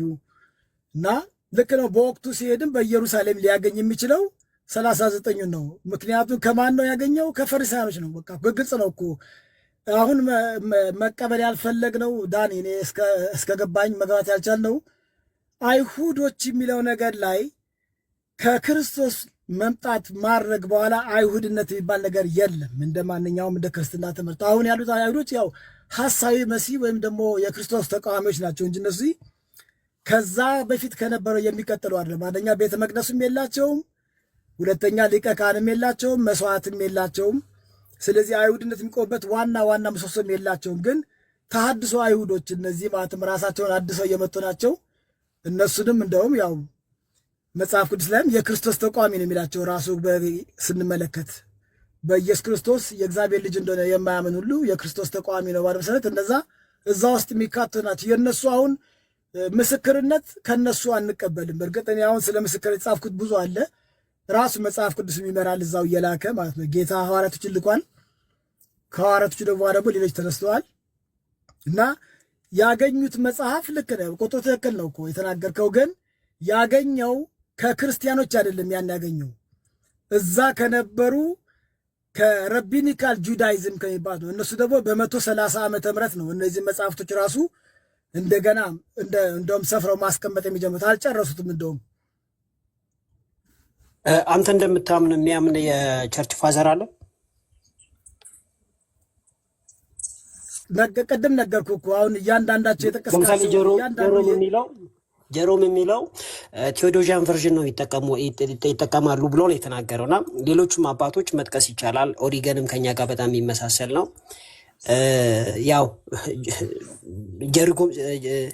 እነዚህ አባቶችን ስታይ ከአይሁዳኖች መቀበል የለብንም የሚል አስተምህሮ ያላቸው አላጋጠመኝም። ካለ እስቲ አይሁዳኖች ከሃዲዎች ናቸውና መጽሐፍቶቻቸውን አንቀበልም የሚል ካለ ብትነግርና ቼክ ብናደርገው። አሁን እኔ መኪና ውስጥ ያለሁት ግን አንድ ጥሩ መጽሐፍ ልጠቁምህ። ምናልባት ሪቡቲንግ ዘ ባይብል የሚል መጽሐፍ ትፈልግና እዛ ላይ እንደውም በጣም በአጽንኦት የሚያስቀምጠው ፕሮቴስታንቶች ራሳችን መጽሐፋችንን ማስተካከል አለብን በሚል ላይ የሚያስቀምጠው ቅድም ብያለሁ እኔ ስናገር እያንዳንዱ የተቀመጡት የአባቶች እነዚህ የሚደረጉ 6ቱ ናቸው የምንቀበላቸው የክርስቲያን ቀኖና ውስጥ የተቀመጡት፣ ግን 6ቱም ኮሜንታሪ አላቸው። አሁን ልክ እንዳነበብነው አለ የምንረዳው። ምሳሌ አንድ ነገር ልስጥ፣ ምናልባት ደቂቃ የሚችል ከሆነ ፈቃደኛ ከሆንክ። ችግር የለም ንገረኝ። ለምሳሌ የአትናቴዎስ ቀኖና አለ አይደለም እንዴ? ያ አለ። አሁን አትናቴዎስ የቀኖና ሲባል ለማን የጻፈው የምትረዳው እስቲ ልጠይቅና ከዛ እኔ በደንብ አብራራዋለሁ። የፋሲካ ሌተር ነው የጻፈው እና የ7ቱ ፖይንቶች በጣም ግልጽና አጭር ናቸው። አዎ፣ ግን የፋሲካ ሌተር ከጻፈ በኋላ የዛ ስለ ቀኖና የሚናገርበት ነገር ላይ ለክርስቲያኖች አለም እየነገራቸው ያለው ለክርስቲያኖች እንዳልሆነ የምታሳይበት ማሳያ ከ1 እስከ 7 ቁጥር ላይ አለ። እኔ የኔ ፔጅ ላይ ቪዲዮ ብትገባ ሰርችበታለሁ። አሁን እዚህ መኪናው ስላለ መጽሐፍቶች ጋር ስለሆንኩ ነው እንጂ ሁሉም አሉ። ለዛ ነው የለ አሁን መጀመሪያ ለዛ ነው ያንን እነዛ መጽሐፍቶችን እነዚህ መጽሐፍቶች ፋውንቴን ኦፍ ላይፍ የሚገኝባቸው ናቸው። እነዚህኛዎቹ ደግሞ ኢንስትራክሽን ደግሞ ጎድሊነስ ወደ እግዚአብሔርን መምሰል የሚመሩ ናቸው እያለ ሲናገር የሚናገረው አስቀድሞ ለተነሳ ለምንፍቅና መልስ እየሰጠ ነው። አሁን ስለ ቀኖና መናገር አለ መሰለኝ የፈለገው። የፋሲካ ጉባኤም ደግሞ በሁሉም እሱ በየዓመቱ የሚያደርገው ነው። ቅዱስ አትናቴዎስ ሁል ጊዜ ይህን ደብዳቤ ይልካል። በወቅቱ እንደው ለነበሩ ለ50 ለሚሆኑ አብያተ ክርስቲያናት የላከው ይህንን። ለዚህ ነው አልኩት። አሁን ሙሉን ነገር ለማግኘት ከዚሁ ከራሳችን ከቤተ ክርስቲያን ከጻፉት ላይ ነው እንጂ የምናገኘው። ፕሮቴስታንቶቹ ከጻፉት ግን አንዳንድ ፕሮፌሰር ጥሩ አድርገው ጽፏል። አንዳንድ ነገሮች ላይ ግን ግልጽ አይደለም፣ አልተብራራም። አሁን ምናልባት ወይ ነገ ጊዜ ካገኘው ምገባ ከሆነ ለስፒሮስ ማሳውቅና ኢንቫይት አደርግሃለሁ። አብረን ገብተን እያንዳንዶቹም መጽሐፍቶቹም ታያቸዋለህ። ከእንደጋ ሌሎችም ደግሞ የጻፉትንም ሌሎች የተናገሩት ስናይ ሞር አንደርስታንዲንግ ይኖረናል። አሁን ግን ጥቂት ነው፣ ወርዱ ብቻ ነው ምንባቡ ነው የተጻፈው እንጂ ሀሳቡን አልተገኘም በቀኖና ላይ ያለው። 6 ቁጥርና 7 ቁጥር ላይ አንተ ያልካቸውን ነገሮች ብናነባቸው ኮምፕሊት እንደሆነና ለክርስቲያኖችን አፕላይ ሊያደርግ እንደሚችል ማየት አንችልም? 6 እና 7 ቁጥር ፌስታል ሌተር ላይ ማለት ነው። ኖ ያውቃሉ እኮ እንደውም የሚገርም ላኦዶቅያ ላይ እንደውም ከቅዱስ አትናቴዎስ ቀደም ብሎ እኮ ከ3 ዓመት በፊት እኮ ላኦዶቅያ ላይ እኮ ተደርጓል። ላኦዶቅያ ላይ የተወሰኑ መጽሐፍቶችን ሰው ወስነዋል። ያውቃሉ፣ ኮሚኒኬሽን አላቸው አባቶች በዛ ጊዜ ያ 63 ዓመተ ምህረት ነው። ይሄ 67 ነው። ይሄ የአትናሸስ 67 ነው። ያኛው 63 ነው። ግን የአትናሸስ 6 ቁጥርና 7 ቁጥርን ብታነበው አላነበብከውም እያልኩ አይደለም። ከዚህ በፊትም ፕሮግራም ስታስተላለፍ አይቻለው። ተሜ ቤትም ሌላ ቤትም እንደዚሁ ክርስቲያኖችንም አይጨምርም ማለት ይቻላል። አሁን እዚህ የተጻፈውን 4 6 እና 7ን አይተን ማለት ነው። በግልጽ ነገርኩህ እኮ ክርስቲያኖች ኦልሬዲ ስለ ቀኖና እውቀት አላቸው። ቅዱስ አትናቴዎስ ስፔሲፊካሊ የመጣው የዛ ጊዜ ስለ ፋሲካ ነው መልእክቱ። ዋናው ስለ ፋሲካ በዓል አለው፣ ስለ ቁርባን አለው። እዛ እያንዳንዳቸውን እኮ አሁን ለምሳሌ የወሰድከው ሌተር 39 ብቻ ነው እንጂ እኮ እንዳለ የቅዱስ አትናቴዎስን ሌተሮችን ብታነበው ግን ሙሉን አሪዮስን ከአሪዮስ ጋር እንኳን የተከራከረበት እንኳን መጽሐፈ ጥበብ እየጠቀሰ ነው። እኔ እንደውም ወደ 13 ጥቅሶችን አስቀምጫለሁ በጻፍኩት ላይ ባለፈውም። ስለዚህ በዚህ ሞቲቭ አይደለም አሁን እኛ በምናስበው አውድ አይደለም እነሱ የሚነጋገሩት በዛ ጊዜ እና በዛ ጊዜ በሎዶቅያ ምንፍቅና የተነሱ ነበሩ። ክርስቲያኖችን ደግሞ ራሱ የአይሁዶችን መጽሐፍ እንዳይቀበሉ የሚያግባቡ ነበሩ። ለዛ ነው ክርስቲያኖችን ተቀበሏቸው የነዚህን ያውም ቅዱስ አትናቴዎስ በአሌክሳንድሪያ የነበሩ የአይሁዶችን የተናገረው እዛ ላይ እንዳየኸው መጽሐፍ አስቴርም የለውም የሱ ራሱ ያ አስቴር የለውም። ባሩክ ተረፈ ኤርሚያስ እና ፈርስስ ድረስ አለው። ጥያቄ ግን ብትቀበል መልካም ነው ብዬ አስባለሁ። ምክንያቱም እዚህ ቲክቶክ ላይ በዚህ ጉዳይ ላይ ብዙ ስትሰራ ስለማይ ማለት ነው እና የመለሱ ሰዎች ስለሌሉ ፈቃደኛ ከሆንክ ደስ ይለኛል። የማውቀውን እመልሳለሁኝ፣ የማላውቀውን ደግሞ አንብቤ እመጣለሁ። ኦኬ የጆሴፍስን ስናይ እንደገና ደግሞ አሁንም ደግሞ የጀሮምን ስናይ የመሊቶን ስናይ እና ሌሎቹንም በተለይ የሚያነቡ አባቶችን ቀኖናቸውን ስናይ ከኛ ጋር ይመሳሰላል። 68 67 66 ነው ያለውና የጀሮም ደግሞ ሄዶን ነው 66 ኤግዛክትሊ ማለት ነው። ጥያቄው ምንድን ነው? እንደዚህ አድርገን 66 ዲፌንድ በታሪክ ማሳየት እንችላለን። የኦሪገንን ማሳየት እንችላለን። የግሪጎሪ ኦፍ ናዚያንዘስን ማሳየት እንችላለን። የሌሎችም የኢቨን የሩፊንስን ማሳየት እንችላለን እና በዚህ መልኩ 81ዱን ዲፌንድ የምታደርግበት ታሪካዊ ማስረጃ ማቅረብ ትችላለህ? በዚህ በኩል ብዙ የለም። በእኛ ላይ የተወሰነ አለ። ነገር ግን ምክንያቱም የኢትዮጵያ ቤተክርስቲያን በተለይ አስቀድማ ከብሉይ ኪዳን የምትቀበላቸው መጽሐፍቶች ሳሉ የተወሰኑ ልዩነቶች አሉ። በቀኖና ላይ ሁላችንም በተለይ አራቱም ለምሳሌ አርሜኒያን ብትመለከት 3ኛ ቆሮንቶስ አላቸው እነሱ እና በዛ ወቅት አብዛኛው የመጽሐፍ ቁጥር ላይ አይደለም እንደዚህ አይነት ትኩረት። አሁን የመጽሐፍ ቁጥር አሁን በምናገረው ትሆን ያለው አሁን ነው። ከቸርች ፋዘር 3ኛ ቆሮንቶስ ያለው አለ። ከቸርች ፋዘር 3ኛ ቆሮንቶስ ያለው አለ ወይም ከጉባኤ ነው? አይ በጉባኤ የለም፣ ግን አንድ እንትን ላይ ግን አለ። በተለይ አንድ ኤፒስትል አለ። እሱን ለማስታወስ እየፈለግኩ ነው። ቆይ ለማንኛውም ምናልባት እነዚህ ጥያቄዎችን ለመለስ ነገ በደንብ ቁጭ ማለት አለብኝ። ግን እነሱ ያ መጽሐፍ አላቸው ይጠቀሙበት ነበር። ቤተክርስቲያን ግን ተቃውሞ አላደረጉባቸውም። ምክንያቱም በዛ ላይ ብዙ ነገር የለበትም። መጀመሪያ የነበሩ ቀኖናዎች ብዙ ናቸው፣ በቁጥርም የተቀነሱም አሉ። በተለይ መጀመሪያ የነበሩት ብዙ ነው። በናሮው እና በብሮድ ካኖን መካከል ያለው ልዩነት ብትነግረን። ለምሳሌ አክቹዋሊ እኔ አንብቤ ያለው አይነው ዳት ግን በናሮው ካኖን እና በብሮድ ካኖን ከ13ኛው መቶ ክፍለ ዘመን በኋላ የመጣውን እና እስከ 13ኛው መቶ ክፍለ ዘመን የነበረውን ናሮ ካኖን የኢትዮጵያ ኦርቶዶክስ 73 እና 81ዱን እንደው ትክክለኛ ጽሑፍ መሆኑን አስረግጠ ብትነግረን። ተስሽ አንድ እንቀጥላለን።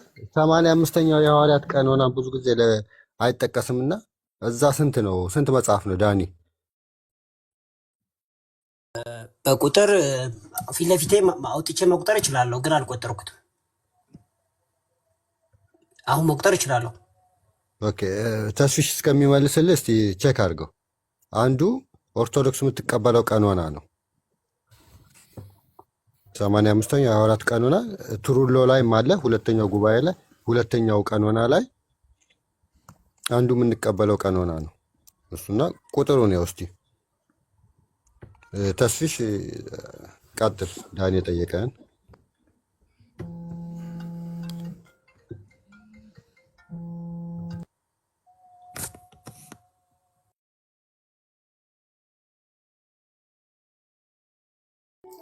ተስፍሽ ስልኩ በተደጋጋሚ እየተደወለ እየጠራ ነው።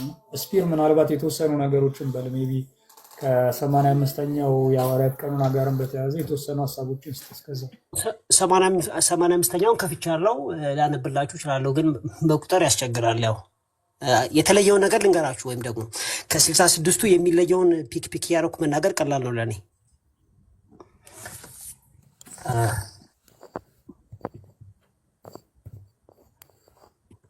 ተስፍሽ ተመለስ። ያ ግን ሁኔታዎች አልተመቻቹልኝም። ሶሪ። ግን ያው ምናልባት አሁን እሱ የተናገረውን ነገር ሰምቼዋለሁ በደንብ ጥያቄውን ገብቶኛል። ያለሁበት ቦታ ስልክም እየገባብኝ ሰው ነበር ያልተመቸኝ። ግን ምናልባት ወይ ነገ ልክ ከቴን በኋላ ምናልባት በኢትዮጵያ 3 ሰዓት ወይም አዶ ነው ወይ 2 ሰዓት በዚህ ላይ ገብተን መነጋገር እንችልበታለን። ልዩነቱ እንዳለ ሆኖ ማለት ነው። የመጽሐፍ ቅዱስ ቀኖች ስናገር ስፔሲፊካሊ በመጽሐፍ ቅዱስ ላይ ይህ ነው ተብሎ በማንኛውም በሁሉም የተወሰነ የለም ከቅርጣግ በስተቀር ማለት ነው። የቅርጣግ የመጨረሻ ውሳኔ ብቻ ነው ያለው። ሌሎች ግን ቤተክርስቲያኖች ግን በተጠሩበት መጠራት ቀጥለዋል። በኢትዮጵያ ቤተክርስቲያንም ደግሞ በተለይ ከ325 በኋላም ደግሞ በተለይ በክርስቲያን ላይ ስደት ሲመጣ ቤተክርስቲያን ሲለያዩ ሁሉም ያላቸው መጽሐፍ ጠብቀው ተቀምጠዋል። ይህንንም ከግምት ውስጥ ማስገባት እንችላለን። ልክ እንደ በነፃነት እንደሚንቀሳቀሱ አድርገን ነው የምንመለከተው። እንደዛ አይደለም፣ መጽሐፍ ቅዱስ ላይ እንደዛ አይደለም። ከእንደገና የአይሁዶችም ያልነካካናቸው አሉ። አይሁድ ሲባል ለምሳሌ ቅድም እኔ እስከማውቀው ኤፒፋኒስም የጻፈው ላይ 12 አይነት አይሁዶች እንዳሉ ያስቀምጣል። ከነስማቸው ማለት ነው። ከነስማቸው ቪዲዮዎቹ ላይ አሉ። የኔ እዛ የሰራቸው አጫጭር ቪዲዮዎች ላይ አሉ እያንዳንዳቸው። እዚያውን በጽሁፍ ላይ ስለያስኳቸው ነው ለመናገር ያልቻልኩትኝ። እነዚህ ሁላ አሉ። ይሄ ሁላ ብዙ ነገሮች ተፋትጎ መጥቶ ነው የቀኖና ነገር ላይ የመጣው እና ስፔሲፊካሊ አሁን ዳኒ ያነሳው የኢትዮጵያ እንደዚህ የለም፣ ስለዚህ እናንተ የተለያችሁ ናችሁ፣ እኛ ትክክለኛው አለን ለማለት ከሆነ ፕሮቴስታንቱ የያዘው ልክ ነው፣ የተካተተ ነው። በቃ አላቸው ሙሉ 66ቱ መጽሐፍ ይዛቸዋል። 66ቱ ከመጽሐፍ ቅዱስ ውጭ ነው የሚል ሀሳብ የለኝም። እንደዛ ብሎ የሚያስብ የለም። ሌሎቹ ግን እንዴት ነው የጨመራችሁት? መቼ ነው የጨመራችሁት? ለምን ጨመራችሁ? የሚሉት ፈርዘር ጥናት አላቸው። ስምምነት ያላቸው አሉ፣ ስምምነት የሌለባቸው ነገሮች አሉ። በዛ አኳያ ነው የምናገረው እና አሁን ሙሉ ለምሳሌ ሙሉ ማስረጃዎቹን እያወጣው ከነ መጽሐፎቼ ለማሳየት መጽሐፍቶቼ ጋር ቁጭ ቢል ኖሮ አሳይ ነበር ማለት ነው። በዛ የተነሳ ነው አሁን መኪና ውስጥ ነው ያለሁት። ምናልባት ቪዲዮ ላይ አድርጌም ላሳይ እችላለሁኝ። አሁን መኪና ውስጥ ነው ያለሁት። አምሶሪ እኔ አላወኩም። እንደዛ እንዲሆን አይደለም፣ ችግር የለውም። ማሳየት አይጠበቅበት ኖ እንትን ነው ሁላችንም የምንማርበት ነገር ስለሆነ በክፋት አላየውም። እኔ በቃ ነገ ተስፍሽ ነገ ራስ በአንተው ቤት ክፈትና ምናልባት እኛም እንገኛለን። ዳኒም ኖሮ ጥያቄዎቹን ምናምን ያቀርብላል። ነገ ባልከው ሰዓት ምናምን ከስራ መልስ ላይቭ ከቻልክ ክፈትና በደንብ እንማማራለን እዛ አንተ ጋር። ያ በቃ እንግዲህ በቃ እግዚአብሔር የነገ ሰው ይበለን። ያው ያለኝ እስኬጁል እንመለከታለሁኝ። ከዛ በኋላ በደንብ አድርገን ማየት እንችላለን። በዛ መልኩ ነው የሚታየን ማለት ነው ከተግባባን ከዳኒ ጋር። ቴንኪው አመሰግናለሁ። ችግር የለም። ያ ለመማማር ከሆነ ደስ ይለኛል። ግን ያው ሌላ ነገሮች ሳንገባ ማለት ነው የምንተማመንባቸውን ታምነን ባለመመን ደግሞ መለያየት እንችላለን ማለት ነው። ኢትስ ኦኬ። እኔ የተጻፈ ብቻ ነው የማቀርበው፣ ምንም የለኝም። አውቃለሁ። ኦኬ እሺ። በቃ እናንተ ጋርም ስለመሸ ሊነጋም ስለሆነ በቃ ደህና ደሩ። ሰላም ነው። ቴንኪው። እኔም ልውጣ። አመሰግናለሁ ወገኖች። አቡዬ ስፒሮስ ቴንኪው። በቃ ሰላሙን ዳኒ ሜቢ ስፒር የተወሰነ ነገር ሜቢ አንተ የምታወራው ካለ አውራ። እኔም የተወሰኑ ነገሮችን አውርቼ ለዛሬ እንጨርሳለን። የመጽሐፍ ቅዱስ ቀኖና ሲነሳ አባቶች እንዴት ነው የጠቀሱት? ምን መስፈርት ነው አስቀምጠው የጠቀሱት የሚለው መታየት አለበት። በኦርቶዶክስ እንደዚህ አባቶች ተሳሳቱ፣ አባቶች ይጋጫን የሚል ነገር አይደል ሳይሆን ምንድን ነው የሚሉት? ምንድን ነው የጻፉት? ለምንድን ነው የጻፉት የሚለው ይታያል። ለምሳሌ 85ኛው የ24 ቀኖና እንደ መስፈርት ያስቀመጠው ካህናትና ምዕመናን ማክበር ያለባቸው ቅዱሳን መጽሐፍ ሁለት ነገር ነው። እዚህ ጋር መከበር ያለባቸው ቅዱሳን መጽሐፍ ብለው ይሄንን መስፈርት ነው የሰጡት። እና ክፍሉን ስናየው እነ መቃቢያን አሉ፣ በጣም ብዙ መጽሐፎች አሉ።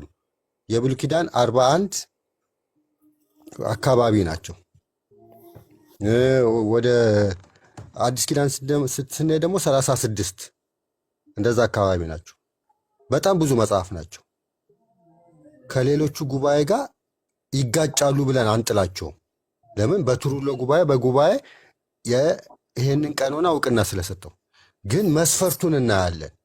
ቅዱሳን መጽሐፍ ሲልና ካህናትና ምዕመናን የሚያነቡት የሚያከብሩት ሲል መለኮታዊ ብለን አንወስድም። ለምን? ቅዱስ አትናቴዎስ ሲመጣና ደግሞ ስለ መለኮታዊ መጽሐፍ ይነግረናል። መለኮታዊ መጽሐፍ ብሎ ከዛ አነስ ያለ መጽሐፍ ይሰጠናል። ካርቴጅ ጉባኤ ይመጣና ደግሞ ካኖኒካል ብሎ ደግሞ ሌላ ሊስት ይሰጠናል። መስፈርቶቹን ማየት አለብን። ዲቫይን ምን ማለት መለኮታዊ ምን ማለት ነው? ቅዱሳን መጽሐፍ ምን ማለት ነው?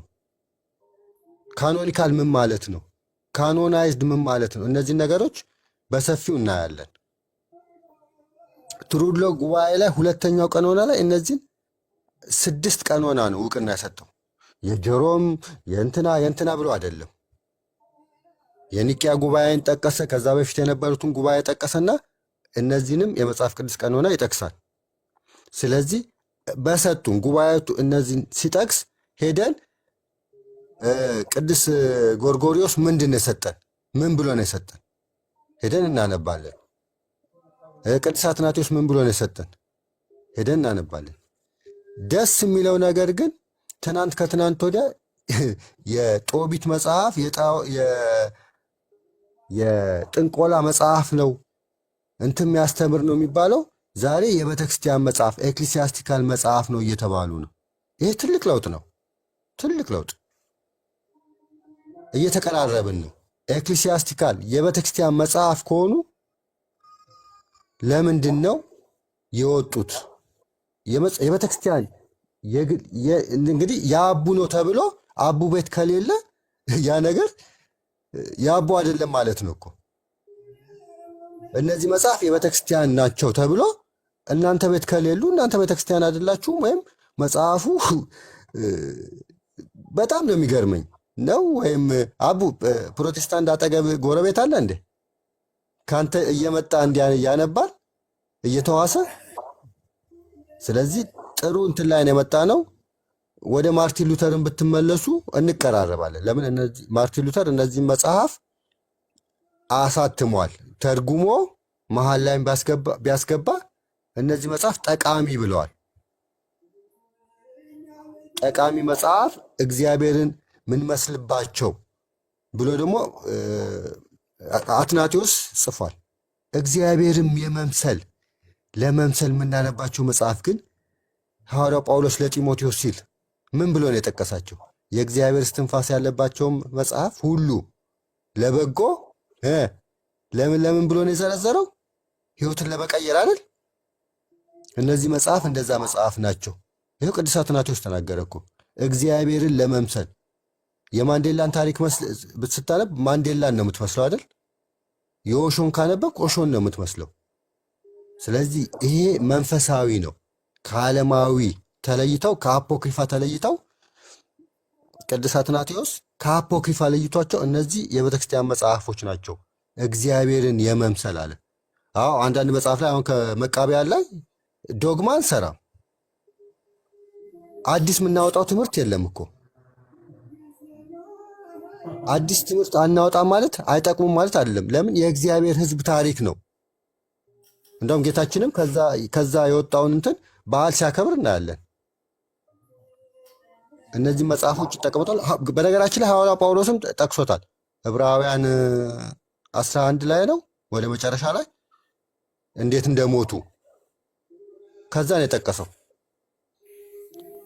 እና እነዚህ መጽሐፍ ኤክሊሲያስቲካል ናቸው ተብሏል። ጥሩ ኤክሊሲያስቲካል የቤተ ክርስቲያን ናቸው።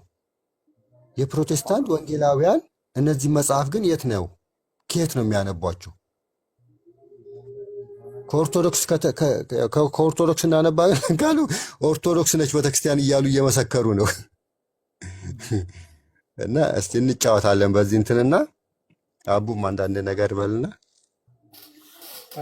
አዎ በጣም ቆንጆ ሀሳብ ነው በዚህ ያነሳውና ያው ቀደም ብለው በአባቶች ጽሑፍ ውስጥ ካኖኒካል እና ኤክሌሲያስቲካል ተብሎ የተጻፉ አሉ። እነዚህ በተለይ አሁን የምንጠቅሳቸው መጽሐፍት በፍጹም የአፖክሪፋል ተብለው ተገልጸው አያውቁም። ማለትም ይሄ አፖክሪፋል እየተባሉ የሚጻፉት በፊት ላይ የሐሰት መጽሐፍትን ነው ጸሐፊያቸው የማይታወቁ በሐዋርያት ስም የተጻፉ ነገር ግን ራሳቸው ሐዋርያት ያልሆኑ አይነት መጽሐፍትን ማለት ነው። እነዚህን መጽሐፍት ግን የቤተ ክርስቲያን ናቸው ተብሎ በግልጽ እግዚአብሔርን ለመምሰል ለምክር ለተግሳጽ ይሆናሉ ተብሎ በተደጋጋሚ ተገልጸዋል። እና ሰው እነዚህ ሰዎች እነዚህን እንቀበላለን ካሉ እና እነዛ አባቶች ደግሞ በቤተ ክርስቲያን እነዚህ መጽሐፍት ይነበባሉ ለቤተ ክርስቲያን ይጠቅማሉ ብለው እነሱ ጋር ግን ከሌለ በተዘዋዋሪ ስቲል ቸርች አለመሆናቸውን እየገለጹ ነው የሚል ነገር ነው ስፒር ያነሳው እና በጣም ቆንጆ ነጥብ ነው። ሌላኛው ያው ከእስካሁኑ እንድትይዙ የምንፈልገው ነገር ምንድን ነው? በቃ አይሁዳውያን 24 መጽሐፍ ነው ያላቸው ወይም 39 ነው ያላቸው። እነሱን አሁን ብንጠይቅ ምናምን ሲባል በቃ የመጀመሪያው ሊመጣላቸው የሚገባው የትኞቹ አይሁዶች? በጣም ብዙ ናቸው። አይሁዳውያን ይህንን ያህል መጽሐፍ ነው ያላቸው አይባልም። አይባልም። ለምሳሌ ኢትዮጵያ ውስጥ ለምሳሌ አሉ። ኢትዮጵያ ውስጥ ያሉት አይሁዳውያን 39 ወይም 24 አይደለም መጽሐፋቸው። ኤሴናውያን አሉ። ኤሴናውያን 24 አይደለም መጽሐፋቸው፣ እነሱም ግን አይሁዳውያን ናቸው። ሴፕቴጀንት አሉ። ሴፕቴጀንት አይሁዳውያን ናቸው፣ እነሱም ግን 24 መጽሐፍ አይደለም ያላቸው። አይሁዳውያን ሲሉ እነዚህ ሰዎች ሁልጊዜም አይሁዳውያን እያሉ 24 ናቸው መጽሐፋቸው ወይም ደግሞ እኛ የምንቀበለው 39 ናቸው ሲሉ ስለማን እየተናገሩ እንደሆነ ይግባችሁ። እሺ ቅድም መምህር ተስፋዬ የተወሰኑ ነገሮችን ብሏቸዋል። ቅድመ ማነው ድህረ ልደተ ክርስቶስ የተነሱ ከክርስቶስ ኢየሱስ ሞትና እርገት በኋላ የተነሱ የሆነ ስፍራ ላይ ይኖሩ የነበሩ ፈሪሳውያንን ብቻ ነው እነሱን ነው የሚገልጸው 24ቱን የሚቀበሉ ተብሎ ማለት ነው እንጂ በዛው በክርስቶስ ኢየሱስ ዘመን ራሱ ሁሉም አይሁዳውያን እዛ ስፍራ ላይ አልነበሩም። አይሁዳውያን የስደት ታሪክ አላቸው። በክርስቶስ ዘመን ራሱ የሴናውያን እኮ ስቲል አይሁድ ናቸው። በክርስቶስ ዘመን ነበሩ፣ አልጠፉም። ያሉት ግን የት ነው? ዴርሲ ነበሩ። ወደ ሙት ባህር አካባቢ ነበር የሚኖሩት ኩምረም ኬቭ ውስጥ ማለት ነው። ስቲል እነሱ ግን 24 አይደለም መጽሐፋቸው። አይሁድ ሲባል ስለነማን ነው የሚወራው? ከመቼ በፊት ስላሉት ነው? ከመቼ በኋላ ስላሉት ነው? የክርስቶስ ኢየሱስ ተቃዋሚ ሆኖ የተነሱትን ነው ወይስ ክርስቶስ ኢየሱስን ሲጠባበቁ የነበሩትን አይሁዳውያን ነው የምንጠራው? ይሄ ራሱ ዲፍረንስ አለው። ባይዜ እኛ አይሁዳውያን እያልን ስንጠራ የምንጠራው ቅድመ ልደተ ክርስቶስ የነበሩ መሲያቸውን ሲጠብቁት የነበሩትን እንጂ መሲሁ ከመጣ በኋላ አንቀበለውም ብለው የተቃወሙትን አይሁዳውያን አይደለም። እነሱን አንቀበልም፣ እኛ በፍጹም ልንቀበልም አንችልም። እንዳንቀበልም ደግሞ አባቶች አስተምረዋል። እንደው ቅድም ዳኒ እየጠየቀ ነበር፣ እስኪ ከክርስቶስ ኢየሱስ ሞትና ትንሣኤ በኋላ የተነሱትን አይሁዳውያን መጽሐፍት መቀበል የለብንም ያለ አባት ሲል ነበርና አረ ብዙ አለ። ለምሳሌ ጀስቲን ማርቲር አለ። ጀስቲን ማርቲር በግልጽ ትራይፎን ምን ይለዋል? የአንተ አባቶች የእግዚአብሔርን ቃል ክርስቶስ ኢየሱስን በመቃወም ቀንሰዋልና በፍጹም እነርሱን ከመቀበል አባቶችን ራባዮችን ከመቀበል የራኩ ነኝ አልቀበላቸውም ብሎ የእነሱን ካኖን አልቀበልም ብሎ በግልጽ ይናገራል። ዲያሎጉስ ትራይፎ ቻፕተር 71 ላይ ማለት ነው። ሰው የስ በዛ ታይምም እንደቀነሱ እየተናገሩ አይ እነሱን ግን አልቀበልም ቀንሷል ያሉ አባቶች የስ አሉ ኤርሊ ቸርች ፋደርስ ማለት ነው። እና ክርስቶስ ኢየሱስን ተቃውመው እንደዚህ አይነት መጽሐፍትን ቀንሰው ለራሳቸው ያዘጋጁን ሰዎች እነሱን ነው የምንቀበለው ልንል አንችልም። እና እነዚህን ነገሮች በደንብ አድርጋችሁ ያዙ። አይሁዳውያን ሲባል የትኞቹ የሚለውን ያዙ። የትኞቹ ማለትም ከክርስቶስ በፊት ያሉትን ነው ወይስ ከክርስቶስ በኋላ? አንድ ሁለተኛ ደግሞ የት የነበሩትን ኤሴናውያን አሉ እዛ ዴርሲ የሚኖሩት እነሱም አይሁዳውያን ናቸው። እዚህ ኢትዮጵያ ውስጥ ያሉ አይሁዳውያን አሉ ቤተ እስራኤላውያን እያለን የምንጠራቸው እነሱም እስቲል አይሁዳውያን ናቸው። በክርስቶስ ዘመንም እዚሁ ኢትዮጵያ ውስጥ ነበሩ። እነዚህ አይሁዳውያን ለምሳሌ ሙሉ እኛ የምንቀበለውን ኢቭን መጽሐፈ ሄኖክና መጽሐፈ ኩፋሌን ጭምር ይቀበላሉ። ለምሳሌ ኢትዮጵያ ያሉት ቤተ አይሁዳውያን እምነታቸው አይሁድ ነው፣ ከጥንትም ጀምሮ ነበሩ። እስቲል አይሁዳውያን ናቸው። ግን የሚቀበሉት መጽሐፍ ኢቭን መጽሐፈ ሄኖክና መጽሐፈ ኩፋሌ ልክ እንደ ኤሴናውያን እንደ ዴድሲ ስክሮልስ ላይ እንደተገኙት እንደ ኤሴናውያን ማለት ነው። እነዚህም ሄኖክንም ኩፋሌንም ያምኑበታል። አይሁዶቹ ሲባል የትኞቹ አይሁድ? ሲቀጥል የራሳቸው አብዛኞቹ ራባዮች ቅድም ተስፋዬም እየገለጸ ነበረ። ለምሳሌ ኮሃንሻይን በጣም የሚታወቅ የአይሁድ ራባይ ነው። እሱ በግልጽ መጽሐፉ ላይ ፍሮም ተመካቢስ ቱ ሚሽና የሚል መጽሐፍ አለና ቼክ አድርጉት። ሜቢ ማግኘት ከቻላቸው አንብቡት እሱ መጽሐፍ። እዛ መጽሐፉ ላይ የሆነ ኮሚዩኒቲ አንድ ስፍራ ላይ የሚገኝ የሆነ ኮሚዩኒቲ አጠቃላይ ስለ አይሁድ ማህበረሰብ የሆነን ካኖን መስራት እንደማይችል በግልጽ ይናገራል። አይችልም። እዛ ስፍራ ላይ የነበሩ ፈሪሳውያን እንዴት ሁሉንም በዓለም ያሉ አይሁዳውያንን እንዴት ይወክላሉ? ዲያስፖራዎቹን እንዴት ይወክላሉ? ከነሱ የተለየ አይነት አቋም ያላቸውን ሰዱቃውያንን እንዴት ይወክላሉ? እነሱ ፈሪሳውያን ናቸው። ሰዱቃውያንን ሊወክሉ አይችሉም። ሌሎቹንም ሊወክሏቸው አይችሉም። ሰው እነሱ ማይወክሏቸው ነበሩ ማለት ነው። ስለዚህ አይሁዳውያን ሲባል አይሁዳውያን ስለተባለ ብቻ የትኞቹን እንደሆነ ሳይገለጽ ምናምን በቃ እንቀበላለን የሚባል ነገር ፈጽሞ የለም። ቅድም ሚሊቶም ተነስቶ ነበረ። ሚሊቶ እንደተባለው ካኖን ሰርቶ አይደለም። የሆነ ሀገር ሄደ፣ ከዛ እዛ ስፍራ ላይ ኢየሩሳሌም አይሁዶችን ጠየቀ፣ ስንት መጽሐፍ እንዳላቸው ነገሩት። ይህንን ያህል መጽሐፍ አለ ብለው ለወንድሙ ነው ይህንን ያህል መጽሐፍ አለ ብለዋል ብሎ ለወንድሙ ነው የሚነግረው ማለት ነው። እና እሱ የሆነ ካኖን ሰርቶ ነገር አይደለም። ሲቀጥል ቅድም ወንድማችን እንዳለው መጽሐፍ አስቴር ብቻ ነው ያልተጠቀሰው እያለ ነበረ። ስህተት ነው። ላመንቴሽንም አልተጠቀሰም፣ ሰቆቃ ኤርሚያስ። ፕላስ ደግሞ ፕሮቴስታንቱ የማይቀበሉት መጽሐፈ ጥበብ አለ። የሚሊቶ ዝርዝር ውስጥ መጽሐፈ ጥበብ ቡክ ኦፍ ዊዝደም አለ። እና እነዚህን ነገሮች ብቻ በደንብ ብናጠናቸው ጥሩ ነው። ይቅርታና ወደ ሌላ እንዳላቋርጥ፣ ለምሳሌ ሜሊቶስ ወደ አሌክሳንድሪያ ቢሄድ የቱን ይዞ መጽሐፍ ዝርዝር ይዞ ነበር የሚመጣው? ፓሌስቲን ነው ሄደው። ፓሌስቲን የሚቀበሉት ሌላ ቆኖ ነው። ወደ አሌክሳንድሪያ ቤት ደግሞ የሰባ ሊቃውንትን ነው የሚቀበሉት። እራሳቸው አይሁዶች የተለየን ቁጥር ይዞ ነበር የሚመጣው። ሳምራያን ጋር ቤት ደግሞ አምስቱን ይዞ ይመጣ ነበር። የተለያየ ቀኖና እንዳለ ለማሳየት ነው። ሰው እነዚህ በጣም ወሳኝ ነገሮች ናቸው። ሁልጊዜም አእምሯችሁ ውስጥ ያዙ። ይሄ ኢየሱስ ክርስቶስ ታናክን ጠቅሷል ምናምን የተባለው እሱ ፈጽሞ ስህተት ነው። ሲጀመር በኢየሱስ ክርስቶስ ሰዓት ለምሳሌ ሉቃስ 24 ላይ ያለውን በሙሴ ሕግ በነቢያትና በመዝሙር ስለኔ ተጽፏል ብሎ ጌታ የተናገረው እሱ ታናክ ነው ይላሉ። ታናክ ቶራ ነቪም ከቱቪም ነው። የሕግ መጽሐፍ፣ የትንቢት መጽሐፍ እና ጽሑፋት ወይንም ደግሞ የታሪክ መጽሐፍት ነው እንጂ መዝሙር አይደለም። ሲጀመር ታናክ መዝሙር የሚል እንትን ይልክ ሶስት ውስጥ ማለት ጌታ ኢየሱስ ለምሳሌ ሕግና ነቢያትን ጠቅሷል። ሶስተኛ ላይ የጠቀሰው ምንድን ነው? መዝሙር። ታናክ ላይ ግን ቶራ የስ አለ፣ ነቪም አለ። ሌላኛው ግን ክቱቪም ነው፣ ጽሑፋት ነው እንጂ መዝሙር አይደለም። ከታናክ ውስጥ ራሱ አንዱ። ሲቀጥል ኢየሱስ ክርስቶስ በነበረ ሰዓት ሲጀመር ታናክ የሚባል ጉዳይ ፈጽሞ አልነበረም። ካኖን የሚባል ነገር ፈጽሞ የለም። ቅድም ኑሐሚን ጋር ወንድማችን አይሁዳውያንን ነው መቀበል ያለብን፣ መጽሐፍት የተሰጠው ለእነሱ ነው፣ እነሱ ደግሞ ካኖን አድርገዋል እያለ ጭራሽ ከተሳሳትኩኝ እንግዲህ ይታረማለሁ፣ ግን ከክርስቶስ በፊት ካኖን ተሰርቶ እንደነበረ አድርጎ ሲገልጽ ነበር። እና ከክርስቶስ በፊት አይሁዳውያን ካኖን ሰርተዋል የሚል ሰው ከሰማችሁ በጣም ቀልደኛ ሰው ነው እና ፈገግ ብላችሁ እለፍ። ካኖን የሚባል ነገር አይሁዳውያን በፍጹም አድርገው አያውቁም፣ አላደረጉም። ሲጀመር አጠቃላይ አይሁዳውያን መቼም አድርገው አያውቁም፣ እስቲልም የላቸውም ካኖን። ሲጀመር የአጠቃላይ ካኖን የሚባል የለም በአይሁድ። ለምሳሌ ማሶሬቲክ አለ፣ ፕሮቴስታንት የሚቀበሉት 24ቱን ብቻ የያዘ እሱን ራሱ ማሶራውያን ናቸው የጻፉት።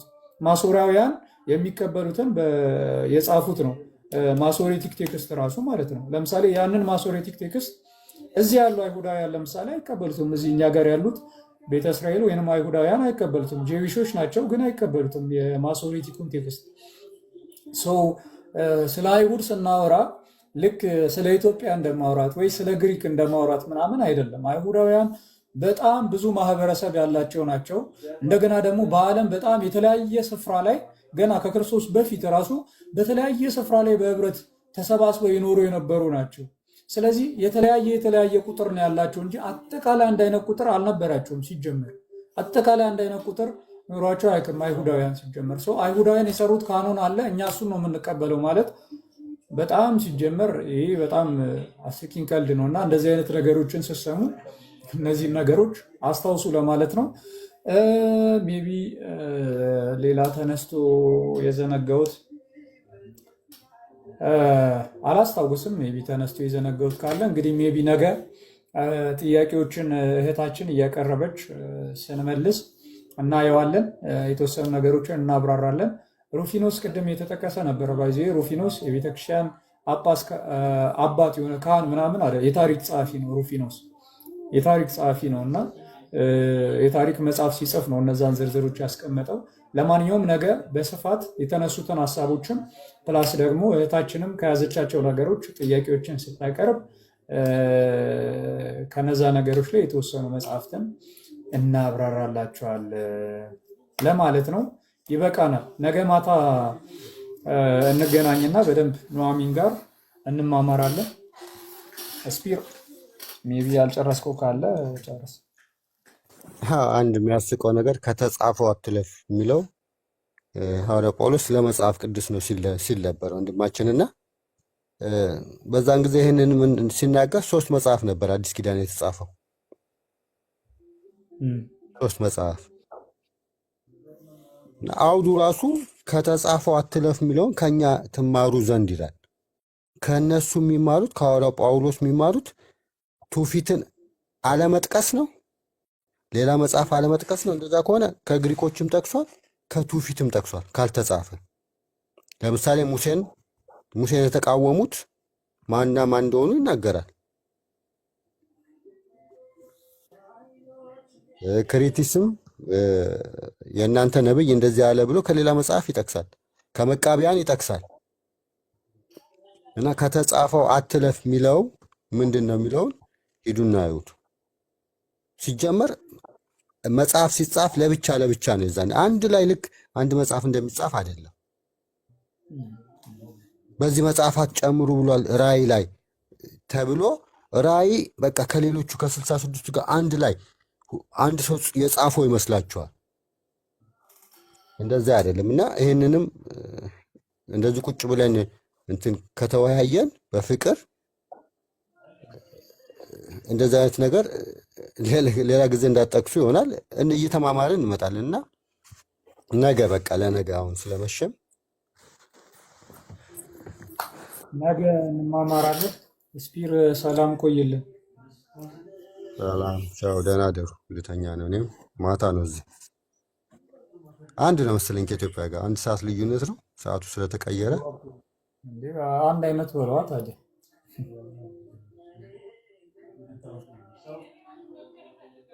ኦኬ። እኔ ደግሞ አቡ ወይኔ እያወራ አልተቋረጠ ምን አገባ።